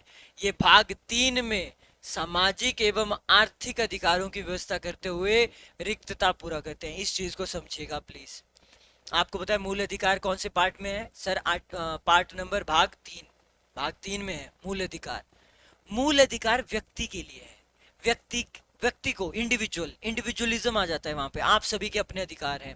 आपको धर्म का अधिकार दे दिया, शिक्षा संस्कृति का अधिकार दे दिया, आपको स्वतंत्रता का अधिकार दे दिया, शोषण के विरुद्ध अधिकार दे दिया, और समानता का अधिकार दे दिया। 5, छठा एक और दे दिया, अधिकारों के ऊपर अधिकार दे दिया, है ना, आर्टिकल 32, राइट, कि कोई कोई इसको छेड़ नहीं सकता है। भाग 3। लेकिन भाग 4 में हमने रखा नागरिकों के लिए नहीं बट सामाजिक एवं आर्थिक, समाज के लिए रखा। ये इंडिविजुअल और सोसाइटी, ये फर्क आपको समझ होना चाहिए, दोनों में फर्क है, आज की क्लास में ये जरूर समझ के जाना। सामाजिक एवं आर्थिक अधिकारों की व्यवस्था करते हुए ये खाली स्थान को पूरा करते हैं तो हमारा समाज। लेकिन फर्क क्या है, समाज और इंडिविजुअल में फर्क है, इंडिविजुअल को प्रायोरिटी दी गई क्योंकि आप कोर्ट में जा सकते हैं, समाज अगर नहीं है अच्छा ठीक है क्योंकि वो राज्य के ऊपर है। फिर इसके बाद क्या लिखा, ये विपक्ष द्वारा सरकार पे नियंत्रण को संभव, ये विपक्ष द्वारा सरकार पर नियंत्रण को संभव बनाते हैं, बात सही है। यस, वरना राज्य सरकार तो आउट ऑफ कंट्रोल हो जाएगी, होगी कि नहीं होगी भैया, जब सत्ता में आते हैं तब तो लगता है कि हम ही हैं भगवान। तो शुक्र है ये चीजें हैं दी हुई संविधान में, वरना आप प्रोटेस्ट कर देंगे तो फिर सड़कों में जाम आ जाएगा। और अगर एक इंसान हो, पावरफुल लीडर हो, तो उसके पीछे पूरी जनता चल पड़ेगी, लोगों के बीच मैसेज चला जाएगा और तख्ता सरकार, है ना। और वही बात है ना, आप देखो ना यहाँ पे थोड़ी सी एक वो होती है, थिन लेयर होती है, ऐसे कहीं थोड़ा सा बड़ा आंदोलन हो जाए, अच्छे से हो जाए, तो सेंट्रल सरकार, पता ही है आपको, राष्ट्रपति शासन लगने में भी ज्यादा टाइम नहीं लगता है, और लगता भी इसी चीज के लिए है। यदि राज्य सरकार लॉ एंड ऑर्डर में सही से नहीं चल रही है, अच्छे से नहीं चल रही है, तो राष्ट्रपति शासन भी लगता है। और ये चीजें हैं, ये लिंक है, ये करवाया जा सकता है, होता है। लेकिन हाँ, लोगों का समर्थन चाहिए होता है क्योंकि politically it's not that easy, ठीक है। और अगर मान लो, मैं कह रहा हूँ, अगर सरकार इतना गंदा काम करे, जैसे इमरजेंसी का दौर याद करिए, उस वक्त पूरे लोग इकट्ठे हो गए, लोगों ने आंदोलन कर दिया, है ना, अच्छे से, लीडर ने तो चलो किया ही, वो तो थे ही विपक्ष में, राइट। और फिर पता ही आपको इमरजेंसी रही काफी साल देश में। तो ये विपक्ष द्वारा सरकार पे नियंत्रण को संभव बनाते हैं। विपक्ष सत्तारूढ़ दल पे निदेशक तत्वों का विरोध एवं इसके कार्यालयों के आधार पे आरोप लगा सकता है, ये काम कर सकता है विपक्ष हमारा। नेक्स्ट है, मूल अधिकारों एवं निदेशक तत्वों में टकराहट हमेशा रहती है। यस, ये बात सही है। आपके मन में भी आ रहा होगा सर कि मूल अधिकार बढ़े या निदेशक तत्व बढ़े, कौन से बढ़े, फंडामेंटल राइट बढ़े या फिर directive principle of state policy, ज्यादा महत्व किसका है। अब ये टकराहट तो रहेगी रहेगी, संविधान निर्माताओं ने काम ही ऐसा किया है। अब इसके लिए बहुत सारे केसेस हुए हैं सुप्रीम कोर्ट में, तो उसमें से आपको ये समझना है प्यारे बच्चों, वेरी वेरी ट्रिकी। और एक की पॉइंट है यहाँ, जैसे मैं की पॉइंट बोल रहा हूँ, एक्चुअली हायर पेपर में सवाल वहां से पूछते हैं क्योंकि बच्चे थोड़ा मिस कर जाते हैं उस कॉन्सेप्ट को, जरा समझिएगा। वैसे तो फंडामेंटल राइट ही बढ़े हैं, किससे, मौलिक अधिकार बढ़े हैं किससे, राज्य के नीति निर्देशक तत्वों से, क्योंकि वो इंडिविजुअल की बात कर रहे हैं, वो ज्यादा बढ़े हैं as compare to directive principle of state policy. लेकिन एक एक्सेप्शन है, only and only one exception, and please remember article 39B और सी क्या बोलता है। आर्टिकल 14 और 19 समझना होगा आपको। व्हाट इज आर्टिकल 14 सर, समानता का अधिकार, विधि के समक्ष समानता है, विधियों का संरक्षण, ठीक है। व्हाट इज आर्टिकल 19 सर, ये स्वतंत्रता का अधिकार है, ठीक है। ये दो थे, दिए हुए थे, ये तब फॉलो नहीं होंगे जब राज्य सरकार नैतिकता के आधार पे आर्टिकल 39 के बी और सी को लागू करना चाहेगी। सर क्या मतलब इसका, इसके लिए जाना पड़ेगा वापिस, कहाँ पे, आर्टिकल 39 में क्या लिखा था, याद करो जरा, नोट्स देखो अपने सभी के सभी बच्चे देखिए, आर्टिकल 39 में क्या बोला, एक बच्चा बताइए प्यारे बच्चों। जैसे कि 39 में बोला, सभी नागरिकों को जीविका, लाइवलीहुड, उनका ब्रेड एंड बटर लिखा था, कि पर्याप्त साधन प्राप्त करने का अधिकार, यानी कि सभी को इक्वालिटी। आर्टिकल 14 क्या बोल रहा है, आर्टिकल 14 और ये कहीं ना कहीं टकराहट में आएंगे ही आएंगे, आएंगे कि नहीं आएंगे, सभी को समान न्याय, एक लाइन में ये लिखा था। आर्टिकल 39 का बी और सी देखना जरा, उसमें लिखा है कुछ एक समूहित हित के समुदाय के भौतिक जितने भी संसाधन है उनका संवितरण हो, धन और उत्पादन के साधनों का संकेंद्रण रोकना हो, एक के पास बहुत ज्यादा पैसा ना चला जाए, ये 39 के हैं। और 39 का बी और सी अगर आप पढ़ेंगे तो उस चीज को यदि सरकार फॉलो करना चाहे हमारे, क्योंकि लिखा हुआ है कि भाई डायरेक्टिव प्रिंसिपल स्टेट पॉलिसी भी तो बनाइए, पॉलिसी कोई ना कोई तो नीति आपको बनानी पड़ेगी। लेकिन यहाँ पे आर्टिकल 14 और 19 का क्या हो जाएगा, उसके अगेंस्ट चला जाएगा वो, लेकिन नहीं जाएगा, वो यही लिखा हुआ है, यही है हल्का सा कॉन्सेप्ट कि वो क्यों नहीं जाएगा, क्योंकि भाई वो फॉलो कर रही है, राज्य सरकार इसको फॉलो कर रही है। हाँ, अब इसको फॉलो कर रही है तो मौलिक अधिकार का हनन हो रहा है, तो इतना कर चलता ही है। लिखा है ना, आपके बालकों को स्वास्थ्य विकास चाहिए, कर्मचारी के स्वास्थ्य और शक्ति बालकों, इसके बारे में लिखा हुआ है। राइट, तो ये है आपका आर्टिकल 39। समान न्याय और गरीबों की निशुल्क विधिक सहायता करवाना, वही बात है ना, अगर गरीबों की करवा रहे हैं तो फिर हमारी क्यों नहीं करवा रहे हैं? आने वाले टाइम में तो लोग यही सोचेंगे। आर्टिकल 14 बोलता है सभी को कानूनी सहायता समान होनी चाहिए कि नहीं होनी चाहिए? आर्टिकल 14 यही बोलता है ना, समानता तो होनी चाहिए। अब आप उसको फ्री का वकील दे रहे हो, मेरे को नहीं दे रहे हो, ये क्या बात हुई? चल भाई सुप्रीम कोर्ट चल, मैं करवाता हूँ, रुक रिट जारी। आज सुप्रीम कोर्ट ने मारा चांटा है कि तूने शुक्ला सर की क्लास नहीं लगाई थी, उसमें उन्होंने आगे बताया था क्या बताया था, एक की पॉइंट नहीं बताया था, यदि राज्य सरकार directive principle of state policy को फॉलो करना चाहे, मतलब एक इस आर्टिकल को लागू करना चाहे, 39 का बी और सी, फिर तेरा फंडामेंटल राइट गया भाड़ में, तेरा आर्टिकल 14 और 19 वहां नहीं चलेगा। ठीक है, दिस इज एक्चुअली अ की पॉइंट है, जस्ट बिल्कुल समझने का है यहाँ, और कोई ऐसा नहीं है, बहुत सारी चीजें हैं समझने की, there is no doubt, but this is the biggest thing है। ठीक है।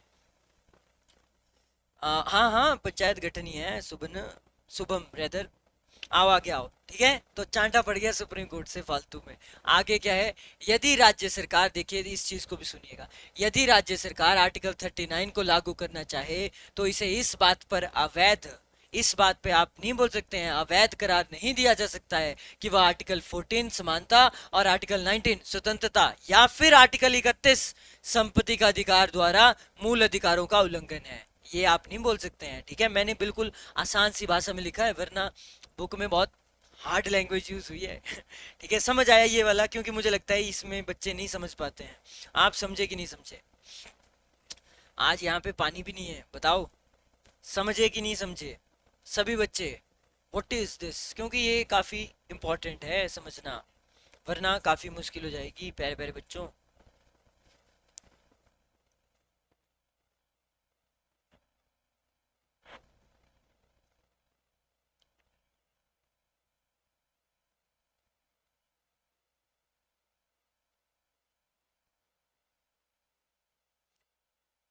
Got it? सभी को क्लियर हो गया? सर रिपीट करना है एक बार।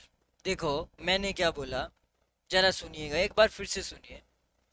हमने ये बोला, मतलब ऐसे सुनिए, आर्टिकल 36 से 51 तक आपके राज्य के नीति निर्देशक सिद्धांत हैं। ठीक है sir, directive principle of state policy है, 36 से 51 है। ठीक है सर, क्या राज्य सरकार इनको लागू करने के लिए इनके ऊपर फोर्स है? नहीं सर, है नहीं है फोर्स। अपना वो होता है ना इंटीग्रिटी या अपनी नैतिकता जिसको हम बोलते हैं एथिकली, हाँ उसके आधार पर कर सकते हैं। ठीक है, कर सकते हैं। अब राज्य सरकार करना चाहती है इस वाले को लागू, कौन सा? 39 बी और सी। लेकिन दिक्कत ये है 39 बी और सी में लिखा क्या है, उसमें ये लिख दिया है कि एक वर्ग को, गरीबों को, उनको कानूनी सहायता फ्री दे सकते हैं। और ये आर्टिकल 14 क्या बोलता है? वही बात सर, राइट टू इक्वालिटी है। अगर इक्वालिटी है, अगर दो पक्ष हैं कोर्ट में, तो एक को फ्री क्यों मिल रहा है, दूसरे को भी दो ना, ऐसा नहीं होगा। अब यही है हल्का सा, ये कहता है यदि राज्य सरकार नैतिकता के आधार पे आप कह लो या फिर नॉर्मल कोई भी पॉलिसी स्टेट ये लाने चाहती है, डायरेक्टिव प्रिंसिपल स्टेट पॉलिसी, कौन सी वाली? आर्टिकल 39 बी और सी, इसको आप गैर संवैधानिक करार नहीं दिला सकते हो सुप्रीम कोर्ट में जाके कि मेरा आर्टिकल 14 और 19 का हनन हुआ है, मुझे स्वतंत्रता का अधिकार नहीं हुआ है। ये बोला है यहाँ पे, बस यही है हल्का सा, बिल्कुल क्रक्स ये है इसका, बिल्कुल क्रक्स जिसको बोलते हैं। ठीक है, और कुछ नहीं। आप बताओ जरा, आप समझे कि नहीं समझे? यही यहाँ पे लिखा हुआ है ना, यही लिखा है। इवन आर्टिकल 31 भी जोड़ा है, संपत्ति का अधिकार भी जोड़ा हुआ है। ये है कहानी।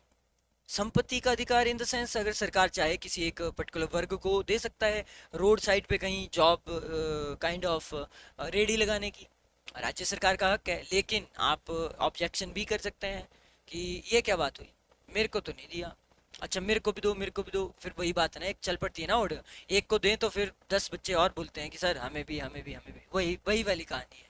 अब समझ आया सभी को कि नहीं आया, बताओ? रिपीट हो गया आदित्य जी, बताइए आप समझ आया तो आगे बढ़े। अब समझ आ गया सभी को। ये थी कहानी, और कुछ कहानी नहीं है, हल्का सा है यहाँ पे घुमाया हुआ, हल्का सा। सुप्रीम कोर्ट नहीं जा सकते आप फॉर दिस, क्योंकि सरकार सीधा एक बात बोलेगी कि हम directive principle of state policy को फॉलो कर रहे हैं यहाँ पे, ठीक है। तो और लिखा भी है उसमें, आर्टिकल 14-19 नहीं आएगा बीच में। अब समझ आ गया ना रूबी जी, बताइए। चलो अब आगे बढ़ते हैं। आगे क्या लिखा है प्यारे बच्चों, एक केस हुआ, मिनर्वा मिल्स का मामला हुआ, और यस इसने फिर फाइनली बोलते हैं ना, this is the last nail in the coffin, है ना, कॉफिन में आखिरी कील। तो ये थी ये, सुप्रीम कोर्ट ने ये कहा, क्योंकि लोग डिवाइड थे कि मूल मौलिक अधिकार बढ़े कि directive principle of state policy. Supreme court ने प्यारे बच्चों ये तक कह दिया कि मूल अधिकार और नीति निर्देशक सिद्धांत एक रथ के दो पहिए हैं। बताइए अब क्या समझे आप, बताओ। एक रथ के दो पहिए हैं, आगे घोड़े हैं, मतलब आप देख लो श्री कृष्ण भगवान है और अर्जुन जी बैठे हुए हैं, और दो पहिए हैं। तो क्या मतलब है, जितना इंपॉर्टेंट आपका फंडामेंटल राइट है, यकीनन उतना ही इंपॉर्टेंट आपके directive principle of state policy हैं। इतना सा भी आप नहीं बोल सकते हैं कोई ऊंचा है या नीचा है, बराबर हैं। फर्क बस एक है, एक सामाजिक और आर्थिक, है ना, उसकी बात करता है, और एक इंडिविजुअल की बात करता है। इंडिविजुअल मतलब आप सभी की, व्यक्ति की बात कर रहा है, व्यक्ति विशेष की। और ये पूरे समाज को उठाने की बात कर रहा है कि महिलाओं का भला हो, गरीबों का भला हो, बच्चों का भला हो, उनके साथ स्वास्थ्य उनका ठीक हो, तो सभी का हो, एक का नहीं हो, किसी एक बच्चे का हो। वो यहाँ पे है, वो ये वाला, ये फर्क है। इक्वल हैं दोनों, एक रथ के दो पहिए हैं। अगर एक को ढह दिया तो दूसरा अपने आप ढह जाएगा, चल पड़ेगा कुछ दिन, ऐसा नहीं है नहीं चलेगा। आपको भी पता है, यदि मौलिक अधिकार रहते हैं और ये वाले खत्म हो जाए, चल तो पड़ेगा, उसमें क्या दिक्कत है। एक दिन के लिए यदि आप कर दें तो बंद तो क्या ही होगा, बताओ। एक दिन के लिए इन द सेंस, अगर स्वतंत्रता का अधिकार नहीं है, सरकार ने बोला आज के बाद कोई बाहर नहीं आएगा, घर में रहो एक दिन, सभी घर में रहेंगे, क्या देश नहीं चलेगा? देश चल पड़ेगा, उससे भी चल ही पड़ेगा, है ना। इक्वालिटी नहीं है, ठीक है, अपनी मर्जी से लोगों को हायर करेंगे। आप खुद सोचिए कैसा सिस्टम होता यदि संविधान नहीं होता। कभी सोचना इस चीज को, अपनी मन मर्जी के लोगों को सत्ता में लेना, सत्ता में नहीं, सॉरी, गवर्नमेंट जॉब में लेना, है ना। हाँ हाँ चल आ जा, तू एचएस है, संभाल कांकड़ा। हाँ हाँ ठीक है, मंडी संभाल ले, तू संभाल ले। हाँ, वो तेरा वो मासी का लड़का, उसको पटवारी बना देते हैं, ठीक है ठीक है। और तेरा वो बुआ का लड़का, उसको बना दे, क्लर्क बना दे उधर, ठीक है, उस डिपार्टमेंट में भेज दो उसको, ठीक है ठीक है। हाँ हाँ, सारे जितने भी रिश्तेदार हैं, ठीक है, 1-1 लाख बैंक में पहुंच जाना चाहिए। नहीं तो सबसे पहले यहाँ से आएगा रेजिग्नेशन लेटर, ठीक है। हाँ चलो जल्दी जल्दी, ठीक है ठीक है। फिर कहीं कोई गरीब आ गया, सरकार हमें भी कुछ दे, चल भाग। यहाँ कौन सा संविधान है?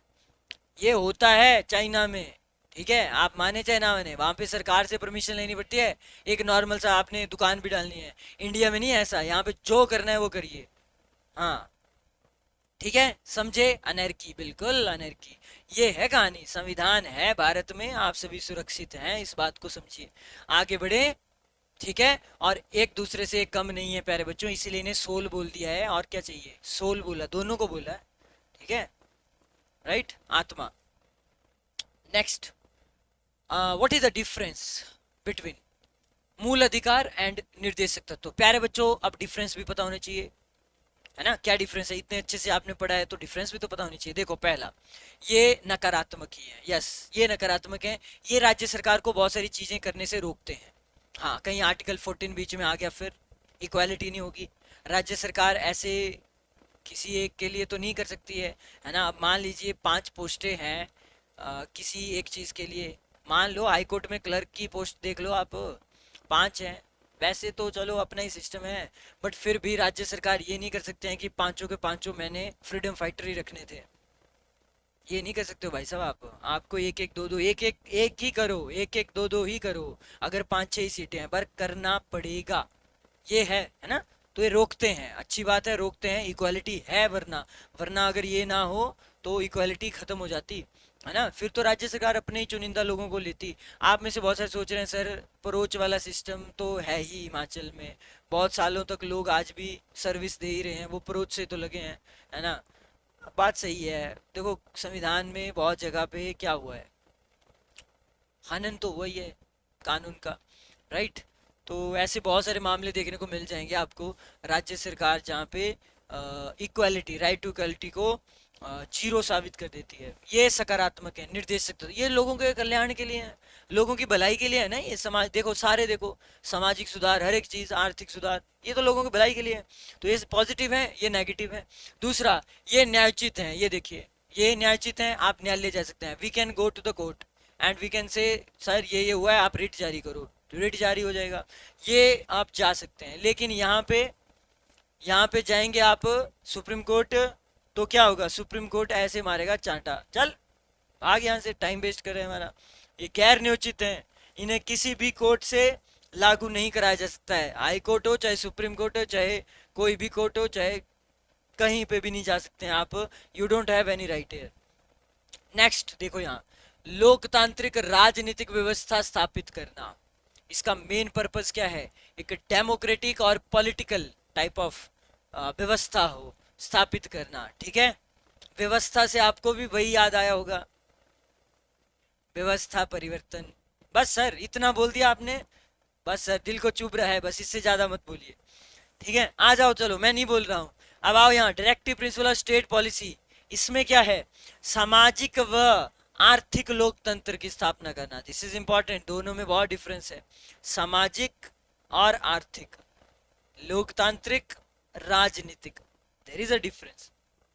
फिर आगे हम देखें, ये कानूनी रूप से मान्य है, यस ये बात सही है, ये तो ऑलरेडी लागू है, जैसे संविधान लागू ये भी लागू, ऑलरेडी चले हुए हैं, ये तो इनका तो हनन नहीं हो सकता है, कानूनी रूप से वैलिड है। ये नहीं है, इनके लिए कहाँ जाना पड़ेगा, विधानसभा, विधानसभा जाओ, लोकसभा जाओ, राज्यसभा जाओ, जाना पड़ेगा, एक्ट बनाना पड़ेगा, पास करवाना पड़ेगा, देन।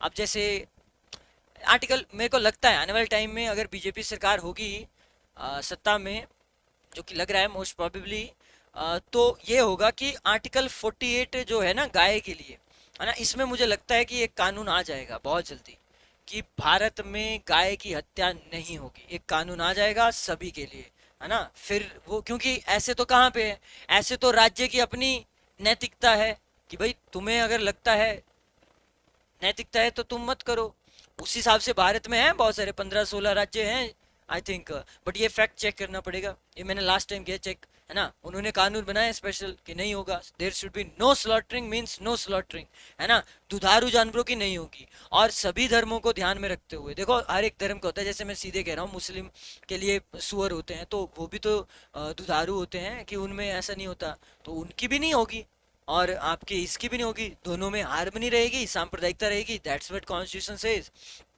चलिए आगे बढ़ते हैं। तो ये, और इनका इनका देख लो, तो लिखा है ना, क्या लिखा है भाई, देखो, ये मान्य नहीं है पर नैतिक एवं राजनीतिक मान्यता प्राप्त है, यस कर सकती है सरकार करना चाहे तो। आगे, ये इंडिविजुअल के कल्याण के लिए है, बात सही है, इंडिविजुअलिज्म, आपके व्यक्ति विशेष की बात करते हैं, ये समाज, सोशल सोसाइटी के लिए है। आगे, इनको लागू करने के लिए विधान की आवश्यकता नहीं है, हाँ विधान की आवश्यकता नहीं है, ऑलरेडी लागू ही तो है। और इनके लिए विधानसभा, लोकसभा, राज्यसभा आपको जाना ही पड़ेगा, देखो लिखा भी है, लागू करने के लिए एक विधान की आवश्यकता होती है, और ये स्वतः लागू नहीं होते हैं।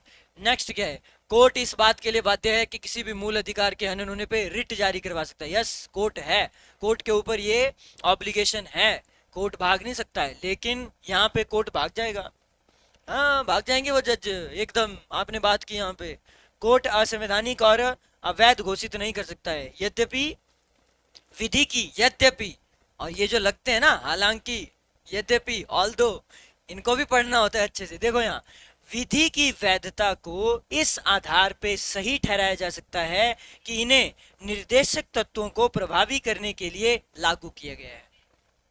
अब ये भी सर एक्सेप्शन ही हो गया, फिर बचा क्या, मतलब मतलब ये है कि सरकार किसी एक विशेष वर्ग के लिए कुछ लाए, राइट टू इक्वलिटी का हनन भी हो रहा है सर, मौलिक अधिकार आर्टिकल 14, और फिर राज्य सरकार के न न न हम तो ये कर रहे हैं follow directive principle of state, और यहाँ पे भी बहुत सारी सरकारों ने खेला खेला है, ठीक है, गेम खेली है, खेलते हैं वो, ये यद्यपि बहुत गलत दे दिया यहाँ, ठीक है, जिससे हनन हो जाता है कहीं ना कहीं, बट स्टिल ये है कहानी। क्या सभी को समझ आई आज की क्लास, बताओ जरा, यहाँ पे क्लास को मैं खत्म कर दूं या एमसीक्यू कराऊं? आप बच्चों से सवाल है, जल्दी से बताइए, हम पानी ले आते हैं।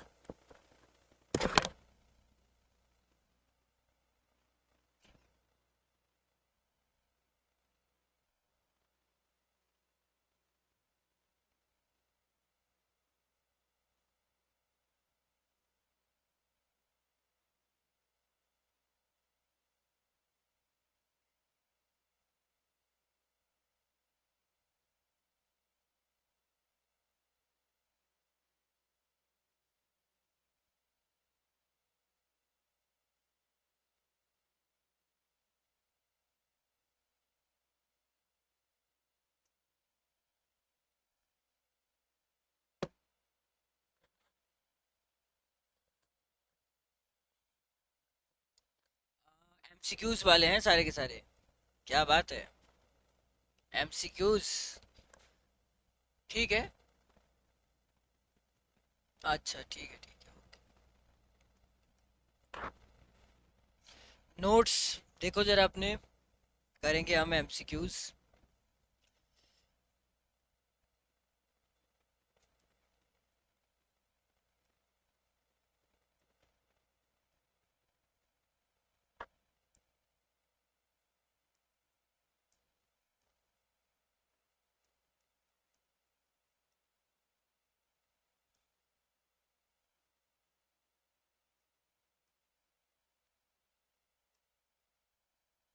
Directive principle of state policy, short में लिख रहा हूँ मैं, ऐसे टाइम वेस्ट होगा, राइट?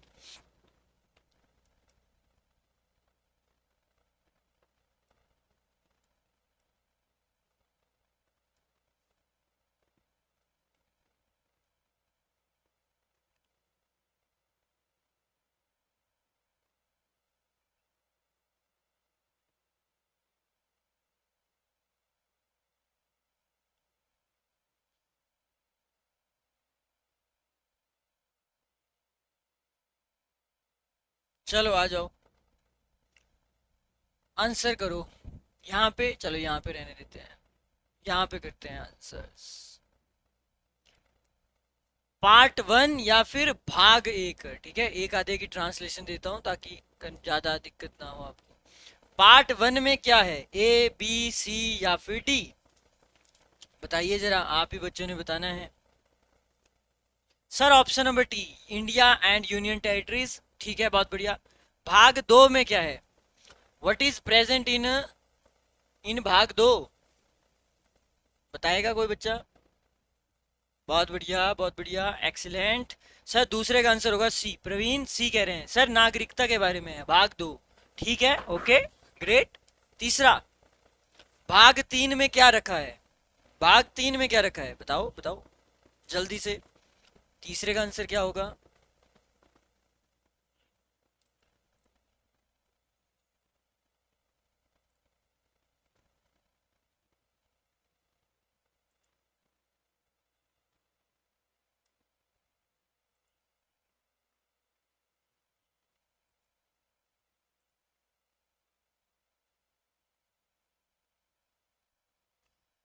तीसरे का आंसर जो दिया बच्चों ने, बोला सर ऑप्शन नंबर बी होगा, फंडामेंटल राइट, ग्रेट। और चौथे का आंसर, भाग चार में क्या है?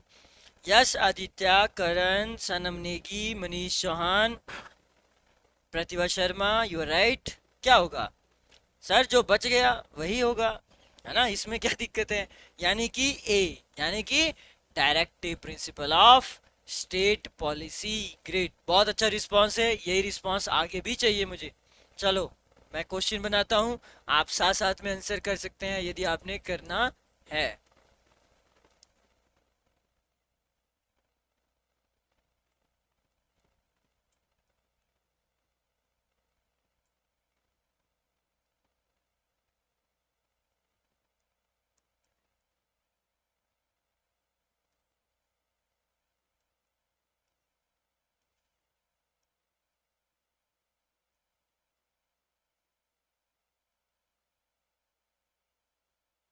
Directive principle of state policy है, okay.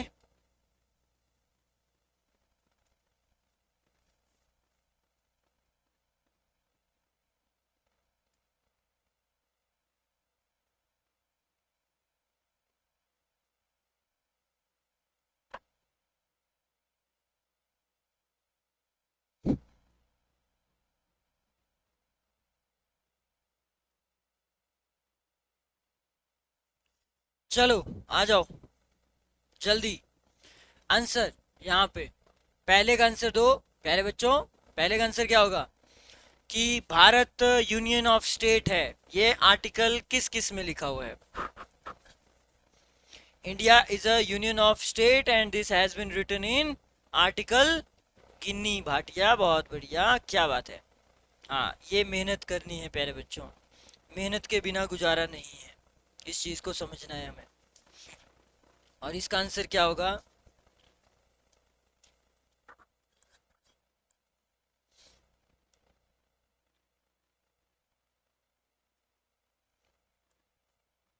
Sir option number D. D वाले बहुत बढ़िया, कहाँ लिखे? यहाँ, अच्छा ये जो है। दूसरे का आंसर बताओ। ये है आर्टिकल 1 से 4। Great great great. दूसरे का आंसर क्या होगा? मनीष कह रहे हैं ई होगा। ई तो है ही नहीं। है? अच्छा, दूर से दिख रहा है ई, क्या बात है। आंखों आंखों का खेल बड़ा खराब हो चुका है। सी होगा इसका। हाँ, सी। सी है आर्टिकल 5 से 11। क्या लिखा हुआ है आपका? नागरिकता, मौलिक अधिकार।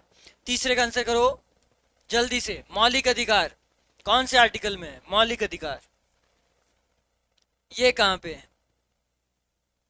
सर ए होगा। सोच लो, सोच लो बेटा, 36 से 51 ना हो जाए मौलिक अधिकार। सोच लो, गड़बड़ मत करो, सोचो बबुआ। हाँ सर, और कंफ्यूज कर लो लेकिन हम नहीं बदलेंगे। और चौथे का आंसर क्या होगा? चौथे का आंसर क्या होगा ये बताओ। डीपीएसपी कहाँ पे है? Directive principle of state policy. भाग आपने देख लिए, यस सर। आर्टिकल आपने देख लिए, ऊपर ऊपर से आ रहे हैं हम, हाँ सर। अब हम आगे बात करेंगे, बताओ। और आपका एक रिवीजन होने की बहुत ज्यादा जरूरत तो नहीं है? कंफ्यूज तो नहीं हो रहे हैं? 51 हमने पढ़ लिए आज सारे। Santosh you are right. Komal B B B. B कह रहे हैं बच्चे। बी वाले बच्चों को बहुत बहुत बधाई। बी ही होगा इसका आंसर, आर्टिकल 36 से 51, राइट। आगे तीसरा सवाल करते हैं जरा, टैकल।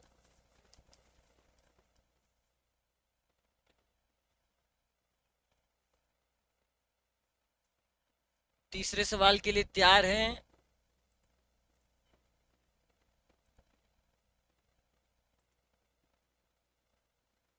तैयार हो?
पहले का आंसर क्या होगा?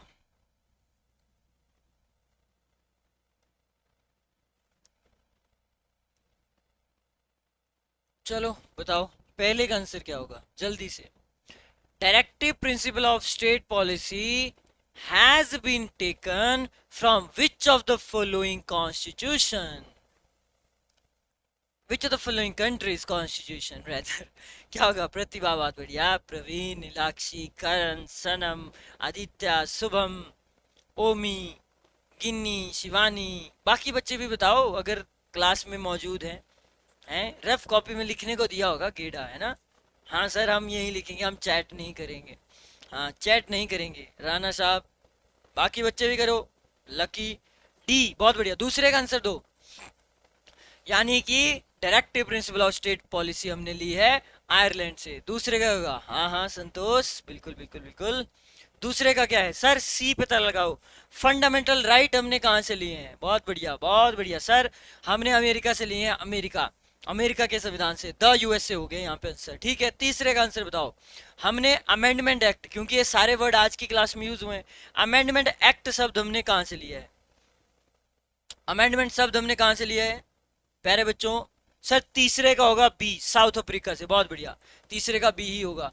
चौथा हमारे पास है सिटीजनशिप, सिटीजनशिप हमने कहाँ से लिया है, बाबूजी साउथ अफ्रीका से लाए थे। ठीक है, ये तो काफी फेमस ही लाइन बन जाएगी, right right right, great Shubham. चौथा, हाँ देखो ये देखो, चौथा जो बच गया सर वही तो लिख देते हैं, ऑप्शन नंबर ए, यानी कि ब्रिटेन।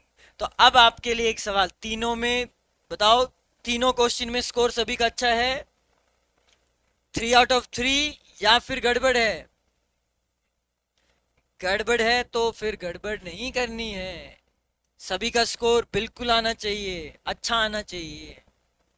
चलो आगे बढ़ते हैं फिर।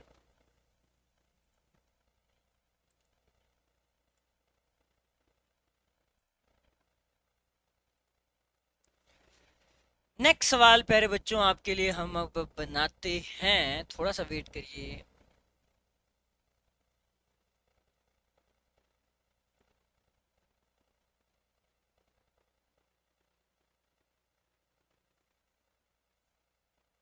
ठीक है, अगर सवाल कुछ ऐसे बना दिया जाए, क्योंकि मैंने बोला था कि एक सवाल बनता है ऐसे कि which of the following is not a,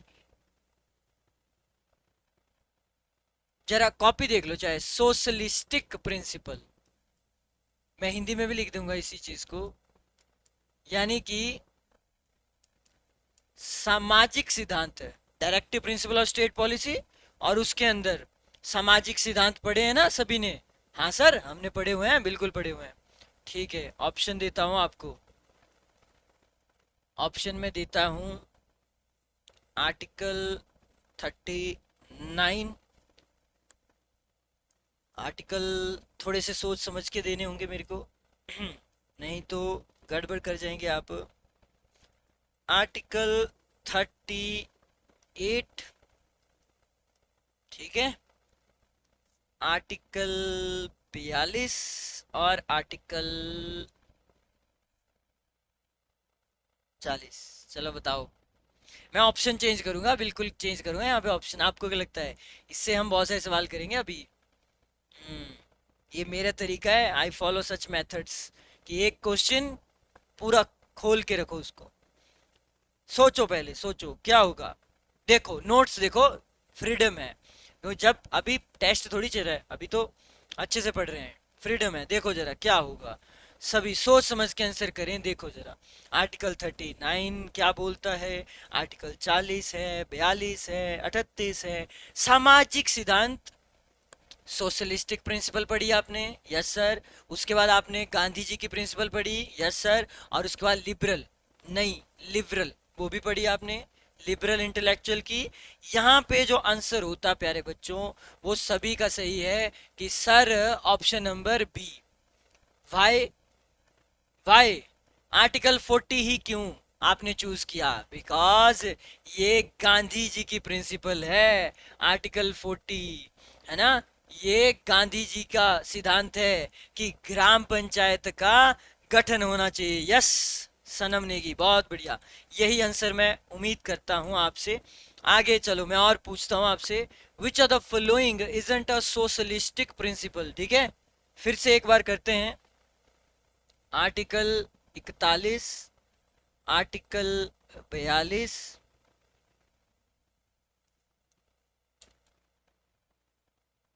article 48 और आर्टिकल 44।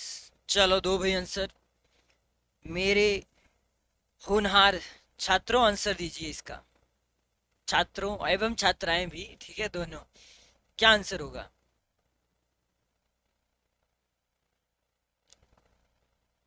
ला ला ला ला ला ला ला ला,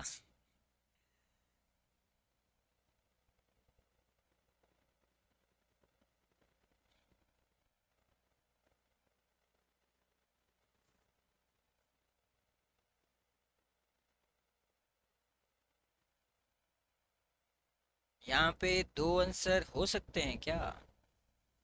कि जो आंसर हमें उम्मीद थी आपसे, वो आंसर मुझे नहीं मिला। तो हो सकते थे तो फिर आर्टिकल 48 पे क्यों कूदे एकदम? हैं, क्यों कूदे? आर्टिकल 48 पे क्यों कूदे जल्दी से? 44 नहीं है? क्या क्वेश्चन है? क्वेश्चन देखो जरा, पहले तो इंटेरोगेटिव साइन लगाइए अच्छे से यहाँ। क्वेश्चन क्या था प्यारे बच्चों? क्वेश्चन ये था, विच of the following isn't a socialistic principal. आपने ढूंढना है समाजवादी नहीं है, तो नहीं है तो कौन सी नहीं है? 41 42 तो है, आपकी 48 नहीं है। ठीक है सर, आंसर हो गया सी। लेकिन आर्टिकल 44 भी तो नहीं है। आर्टिकल 44 किस में है बताओ पहले? 44 किस में है? ये लिबरल इंटेलेक्चुअल है कि नहीं है? और आर्टिकल 48 ये किसकी है? गांधी जी की है। 48 का ए लिखा होता तो लिबरल की होती। तो इसके आंसर दो होने थे, ऑप्शन नंबर 3 और 4 इज द आंसर। देखो भाई, गड़बड़ कर गए आप। हाँ सर, आप ऐसा ही करते हैं, आप घुमा देते हैं, हर बार घुमाते हैं आप। इंग्लिश में भी ऐसा ही चीटिंग करते हैं आप। ठीक है, कोई नहीं। आ जाइए यहाँ पे। 1 2 3 और 4, एक और मौका दूंगा आपको। एक और मौका आपको मिलेगा, जिंदगी मौके बहुत देती है। और ठीक है, आर्टिकल 39, आर्टिकल 47, आर्टिकल 50, आर्टिकल 51।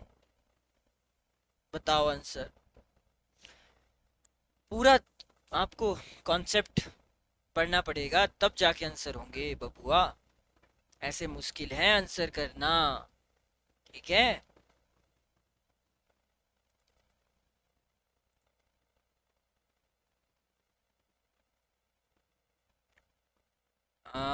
बताओ बताओ जल्दी से, क्या है? विच ऑफ द फॉलोइंग इजंट, जो नहीं है, जो नहीं है।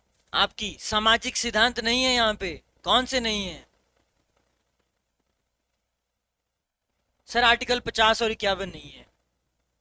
आर्टिकल 47 क्या था बताना जरा।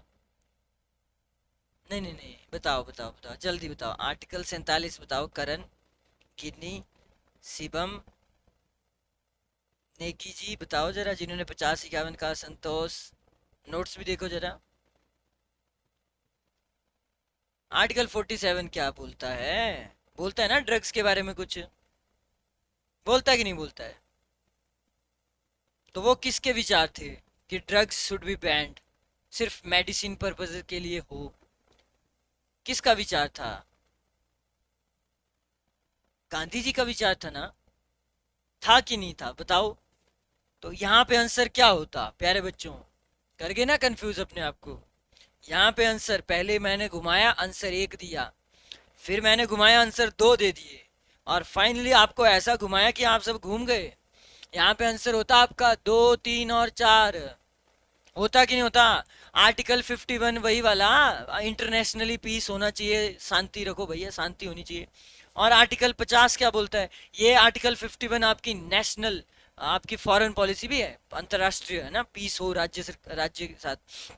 आर्टिकल 50 क्या बोलता है, याद आई कि नहीं आई? कि सर हाँ, न्यायपालिका का उससे अलग, कार्यपालिका से काम अलग हो। और 47 क्लियर? इतना सा सभी ने लिखा कि नहीं लिखा बताओ?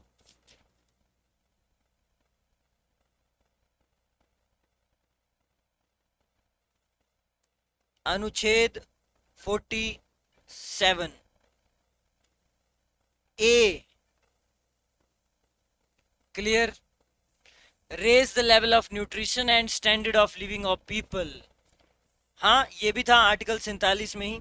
और आर्टिकल 47 में ही स्वास्थ्य के लिए नुकसानदायक नशीली दवाओं, मदिरा, ड्रग्स वगैरह का यूज करना। राइट, तो इस तरह से आपने क्वेश्चन को टैकल कर लेना है। एक सवाल आपके लिए अभी और भी बनेंगे। Question number 5। मैं अब आपको थोड़े से स्टेटमेंट करवाता हूँ, आपने बताना है कि क्या हो सकता है सही जवाब।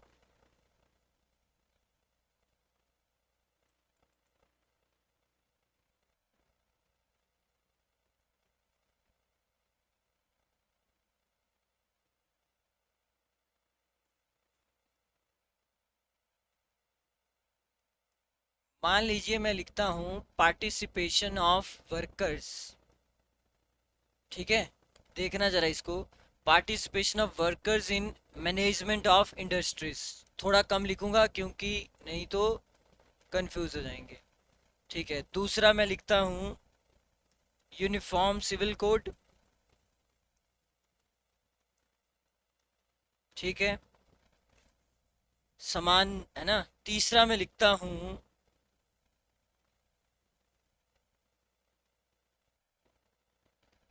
सभी बच्चों को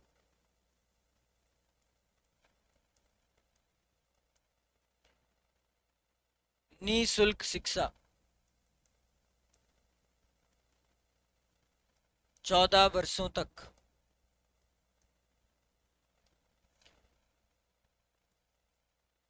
अनिवार्य शिक्षा, ठीक है। और एक और ऑप्शन दे देते हैं आपको थोड़ा सा कंफ्यूज करने के लिए।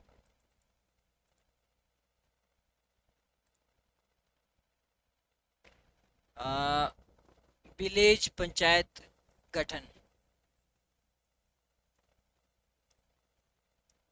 ठीक है। और ये रही आपके ऑप्शन, फिर आंसर करिएगा सभी के सभी। ऑप्शन जो है वो रहेंगी कुछ ऐसी, आर्टिकल 44, आर्टिकल 40 आ जाएगा, और आर्टिकल आ जाएगा आपका 45, ओके। और आपका एक आर्टिकल आ जाएगा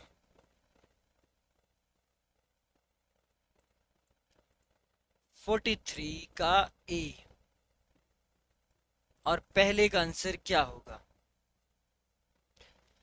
ये सवाल है आपसे।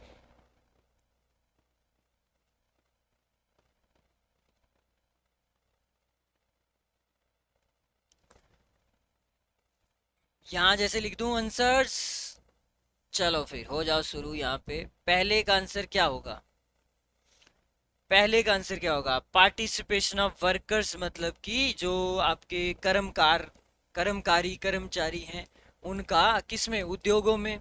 इंडस्ट्रीज का मतलब क्या होता है, उद्योग होता है, उद्योगों में। ये लाइन ढूंढ के देखो, नोट्स देख लो अपने। अभी फ्रीडम है, बाद में फ्रीडम बिल्कुल नहीं होगी। यहाँ पे करेक्ट आंसर है सी वाले बच्चे, बहुत बढ़िया। कि सर आर्टिकल 43 का ए में ऐसा लिखा हुआ है। दूसरा, हमारे देश में यूनिफॉर्म सिविल कोड होना चाहिए, ये कहाँ पे लिखा है, ये कहाँ पे लिखा है, ये आपने बताना है मुझे। सर ऑप्शन नंबर डी पे ताला लगा दो आप, आर्टिकल 44 पे। Are you sure? Yes sir, यही आंसर है। तीसरा, यूनिफॉर्म सिविल कोड, आंसर सही है। ये भी सही है क्योंकि 36 से 51 है, तो आपको टिप्स पे होनी चाहिए। सभी बच्चों को निःशुल्क शिक्षा 14 वर्षों तक। तीसरे का सही जवाब ढूंढो, क्या होगा।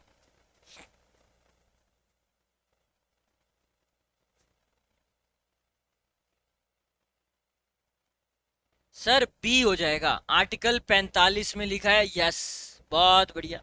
और चौथे का आंसर क्या होगा, ग्राम पंचायत का गठन। चौथे का आंसर भी बता दीजिए जल्दी से, what should be the correct answer, बताइए। बहुत बढ़िया, आर्टिकल सर 40 पे, या फिर जो बच गया है ना, सर जो बच गया आर्टिकल 40 में ग्राम पंचायत का गठन। बहुत बढ़िया आंसर आए हैं आपके, ठीक है। तो आपने समझना भी है चीज़ों को, वो चीज़ काफ़ी इम्पोर्टेंट है। आगे बढ़ते हैं, बात करते हैं। एक ऑप्शन में देता हूँ आपको, नशीली दवाओं का बैन, ठीक है। समझ लेना आप कौन से आर्टिकल की बात होगी अब, ठीक है। So to prohibit the consumption of the drinks and drugs, okay. To prohibit the cow slaughtering, cow slaughtering पर प्रतिबंध, बैन, है ना। It is prohibited, it is forbidden, ठीक है। तीसरा मैं आपको घुमाऊंगा तो घुमाऊंगा बेटा अच्छे से, तभी तो आप क्लियर कर पाएंगे, ऐसे मुश्किल होगा।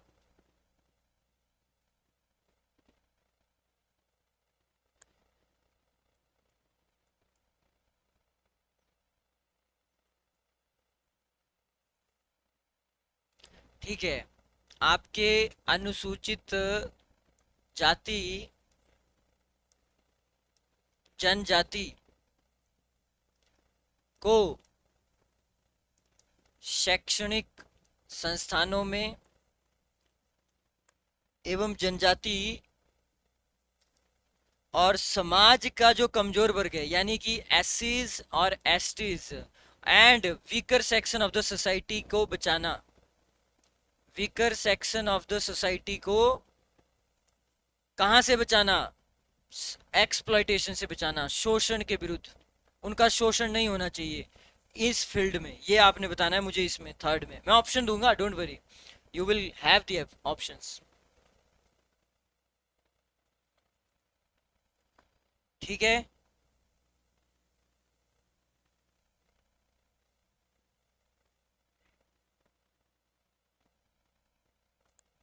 और आपने बताना है, ठीक है चलो यही लिख देता हूं, पर्यावरण का संरक्षण, पर्यावरण का संरक्षण तथा वन और वन्य जीवों की रक्षा, तथा वन और वन्य जीवों की रक्षा। काफी ज्यादा लिखना पड़ा भाई साहब इसमें, है ना? चलो क्या बोल सकते हैं, ए बी सी और डी। चलो ऑप्शन देते हैं आपको प्यारे प्यारे बच्चों, नशीली दवाओं का बैन से लेके हर एक चीज, ठीक है। आर्टिकल 48, आर्टिकल 47, आर्टिकल 46, आर्टिकल 48,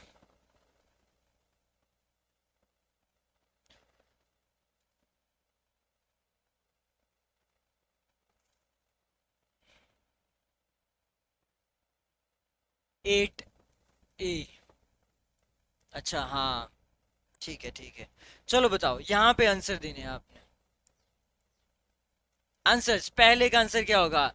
नशीली दवाओं पे ऊपर कहीं ना कहीं बैन होना चाहिए, जिससे कि ऐसा ना हो समाज में घंटी लगी हुई है, और ठीक है घंटी लगी हुई है तो लगी हुई है, पूरा पूरा दिन लगी हुई है। तो ये गांधी जी का विचार था, क्योंकि गांधी जी गांव में ही रहते थे, गांधी जी को पता था हैं ये नहीं सुधरेंगे, ठीक है, तो इनके लिए कुछ कर लेता हूँ टाइमली। और गांधी जी ने किया भी। तो सी, पहले का आंसर सी ही होगा। दूसरा, there should be no cow slaughtering in India.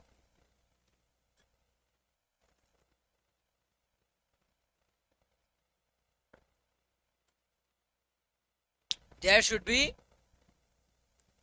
No cow slaughtering, Bharat में कोई भी, है ना, गाय उसका बछड़ा, दुधारू जानवर, उनका ये बैन है, बिल्कुल ये फॉरबिडन है, it is completely band.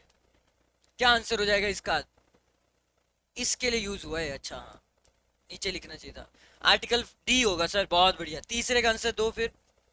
But about the third question, अनुसूचित जाति एवं जनजाति और समाज का कोई भी beaker section of the society, उनको शैक्षणिक और उनको आर्थिक आधार पे, शैक्षणिक व आर्थिक दोनों, आर्थिक एजुकेशनल एज वेल एज आपका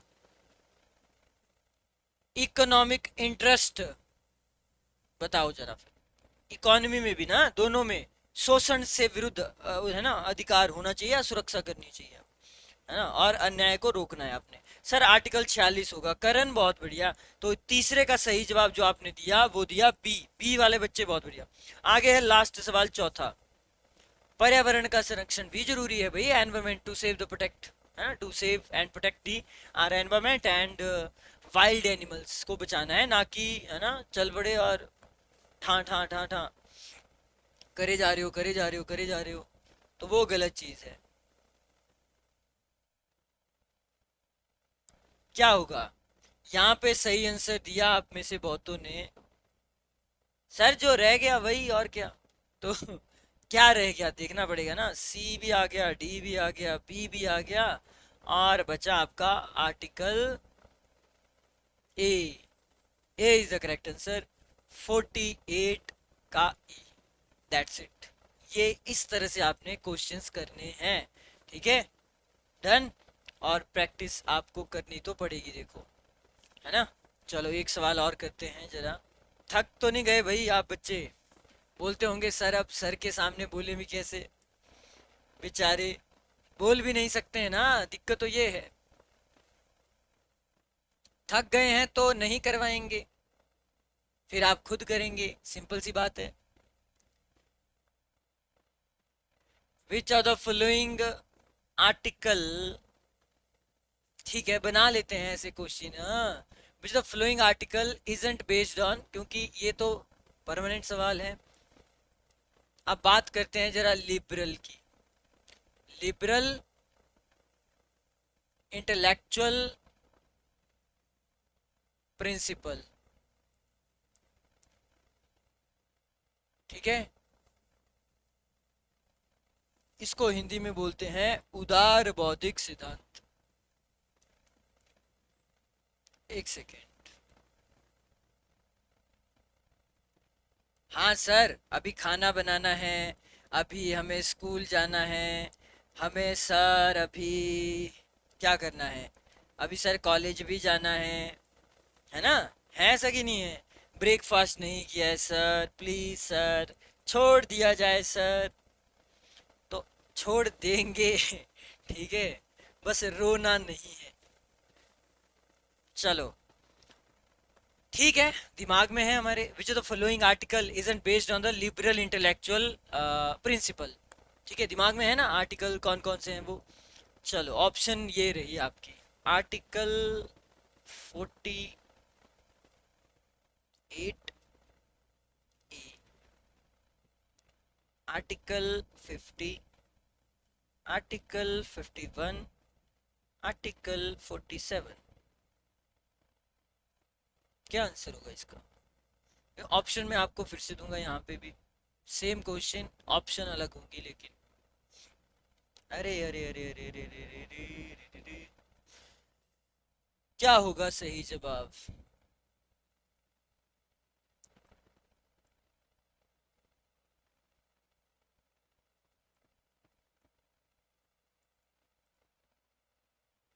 तो इसका सही जवाब जिस बच्चे ने कहा डी, बहुत बढ़िया। आंसर जो होना था इसका क्या होना था?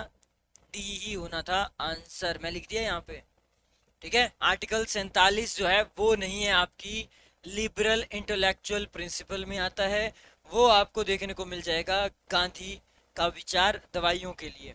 और 50 क्या है वो तो चलो ठीक है, अंडरस्टूड ही है। 50 कार्यपालिका को अलग रखना है हमें, 51 वही शांति होनी चाहिए इंटरनेशनली, और 48 you all know protect the environment.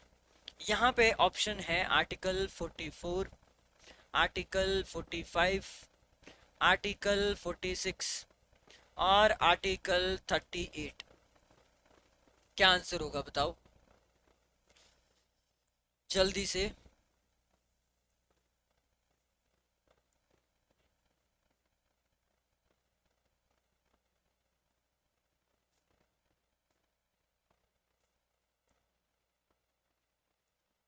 बहुत बढ़िया सनम नेगी और बाकी बच्चे, क्या मानना है आपका, यहाँ पे आंसर क्या होगा? यहाँ पे आंसर क्या होगा? यूनिफॉर्म सिविल कोड होना चाहिए, आर्टिकल 44 ये तो आता है, ये लिबरल इंटेलेक्चुअल प्रिंसिपल में भी है। आर्टिकल 45 कहता है कि 14 वर्ष के जो बालक हैं उनको अच्छा ये 5 है मेरा, आपको नहीं आ रहा होगा समझ, आई थिंक आर्टिकल 45 इस तरह से। तो यहाँ पे क्या हो जाएगा आपका सही जवाब? आर्टिकल 45 है ना बच्चों को, वो भी है लिबरल में, लेकिन आर्टिकल 46 नहीं है। 46 कहता है SC STs के साथ एजुकेशन और इकोनॉमी के बेसिस के ऊपर अन्याय नहीं होना चाहिए, और कहीं ना कहीं शोषण के विरुद्ध हल्का सा, जैसे वो आप पढ़ते हैं ना अलग फंडामेंटल राइट में भी, उसी तरह से यहाँ पे भी है। तो ये गांधी जी का विचार था, यस। यहाँ पे आंसर हुआ सी, एंड डी भी हुआ, आर्टिकल 38 तो 38 भी सोशलिस्ट प्रिंसिपल है। एक गांधी जी की थी यहाँ और एक सोशलिस्ट थी, ये आपने ढूंढनी थी, वो आपने ढूंढ ली, है ना। 38 बिल्कुल अलग है, लोक कल्याण के लिए सामाजिक आर्थिक राजनीतिक न्याय आपको सुनिश्चित करना, आय प्रतिष्ठा, वो वाली लाइन आपको याद आ रहा होगा। चलो यहाँ पे एक और करो, थोड़ा अब रोमन में लिखते हैं ना। चलो लिखते हैं एक तो, चलो इसको रहने दो, क्योंकि भाग इस तरह से लिखे होते हैं आप कंफ्यूज ही करेंगे कल को अपने आप को, है ना। 1 2 3 और 4 में ही रखते हैं। यहाँ पे अगर ऑप्शन में कर दूं आर्टिकल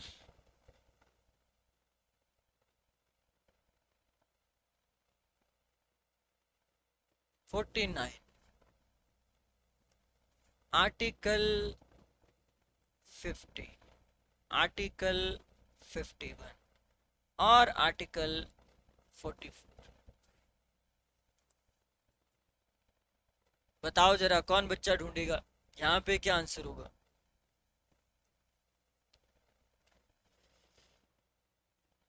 कौन बच्चा बताएगा सबसे पहले।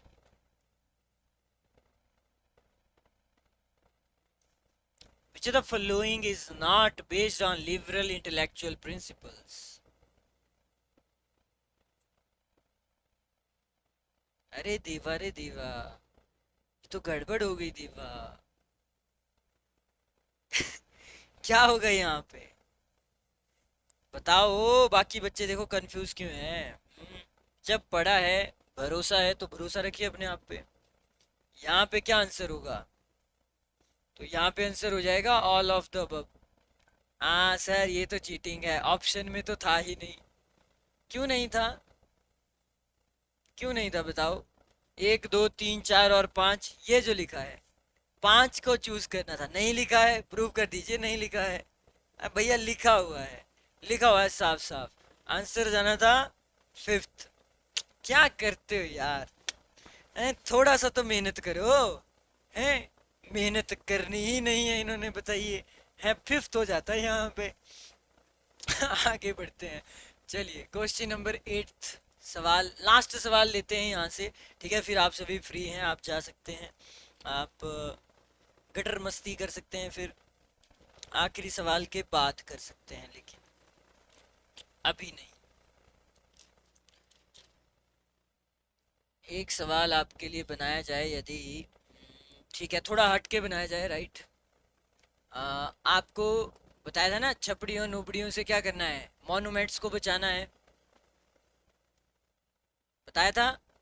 हाँ सर बताया तो था, प्रोटेक्ट द मॉन्यूमेंट्स और द नेशनल, कोई भी है ना खतरा है, बहुत बड़ा खतरा है हमें, और खतरा किन से है, इन्हीं से है, छपरियों से, ठीक है। तो आपने बताना है मुझे, protect the monuments places and historical places of the national importance, ये किस में है। Separation of judiciary, separation of judiciary किस से, फ्रॉम एग्जीक्यूटिव। न्यायपालिका को हिंदी वाले बच्चे कार्यपालिका से अलग, ठीक है, लिख देता हूं आपके लिए भी, नहीं तो फिर बोलेंगे मैसेज आ जाएगा सर हिंदी में कराया करो, न्यायपालिका व कार्यपालिका। तीसरा मुझे आपने ये बताना है प्यारे बच्चों कि थोड़ा अलग होना चाहिए। एक लिखा हुआ है, organise the agriculture, agricultural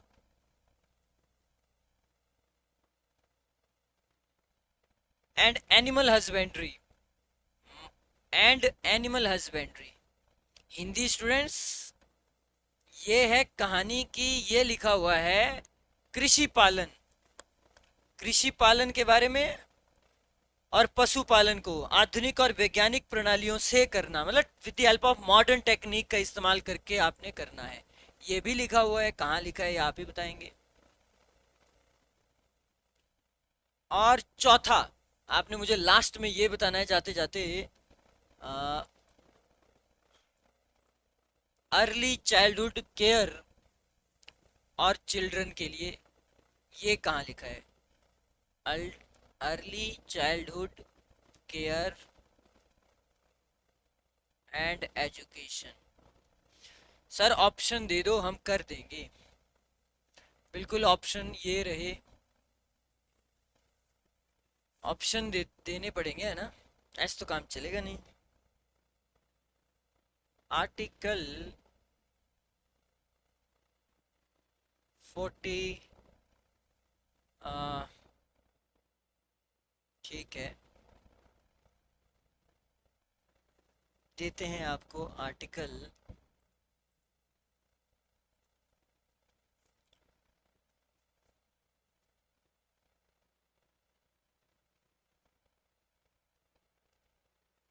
article 48, article 45, 49। ठीक है, चलो भाई हो जाओ शुरू यहाँ, जैसे आंसर दे दो जल्दी से, फिर आप फ्री हैं। पहले का आंसर क्या होगा? और प्यारे बच्चों, मेहनत आपने भी करनी है थोड़ी सी। So we have to protect the monuments, है ना, मॉन्यूमेंट्स को बचाना है। राष्ट्रीय इंपॉर्टेंस, नेशनल इंपॉर्टेंस वाले घोषित किए गए कलात्मक और ऐतिहासिक अभिरुचि वाले स्मारक या स्थान या वस्तु का संरक्षण करना, ये लिखा गया है आर्टिकल 49 में। इसीलिए आंसर हुआ आर्टिकल 49 पहले का 2। ठीक है, दूसरा, separation of judiciary from the executive, यानी कि कार्यपालिका, न्यायपालिका को कार्यपालिका से अलग रखना, अलग काम है। ये किस में लिखा हुआ है? न्यायपालिका को कार्यपालिका से पृथक करना। सर आर्टिकल 50 में है, दूसरे का होगा डी। ये मेरा 5 ही है।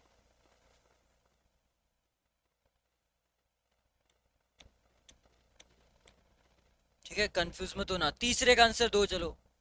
तीसरा है organise agricultural and animal husbandry with the latest और मॉडर्न टेक्निक्स का इस्तेमाल करते हुए कृषि पालन करना। और एनिमल हस्बेंड्री एक चैप्टर भी आप साइंस में पढ़ेंगे। बताओ ये किस में दिया है? कृषि और पशुपालन को आधुनिक वैज्ञानिक प्रणालियों से करना। सर ऑप्शन नंबर ए, यानी कि आर्टिकल 48 में है। ये भी ध्यान रखना इस चीज को, 48 में और भी है। ठीक है, और चौथा, चौथा क्या है? Early childhood care and education. तो ये कौन सा आर्टिकल कहता है?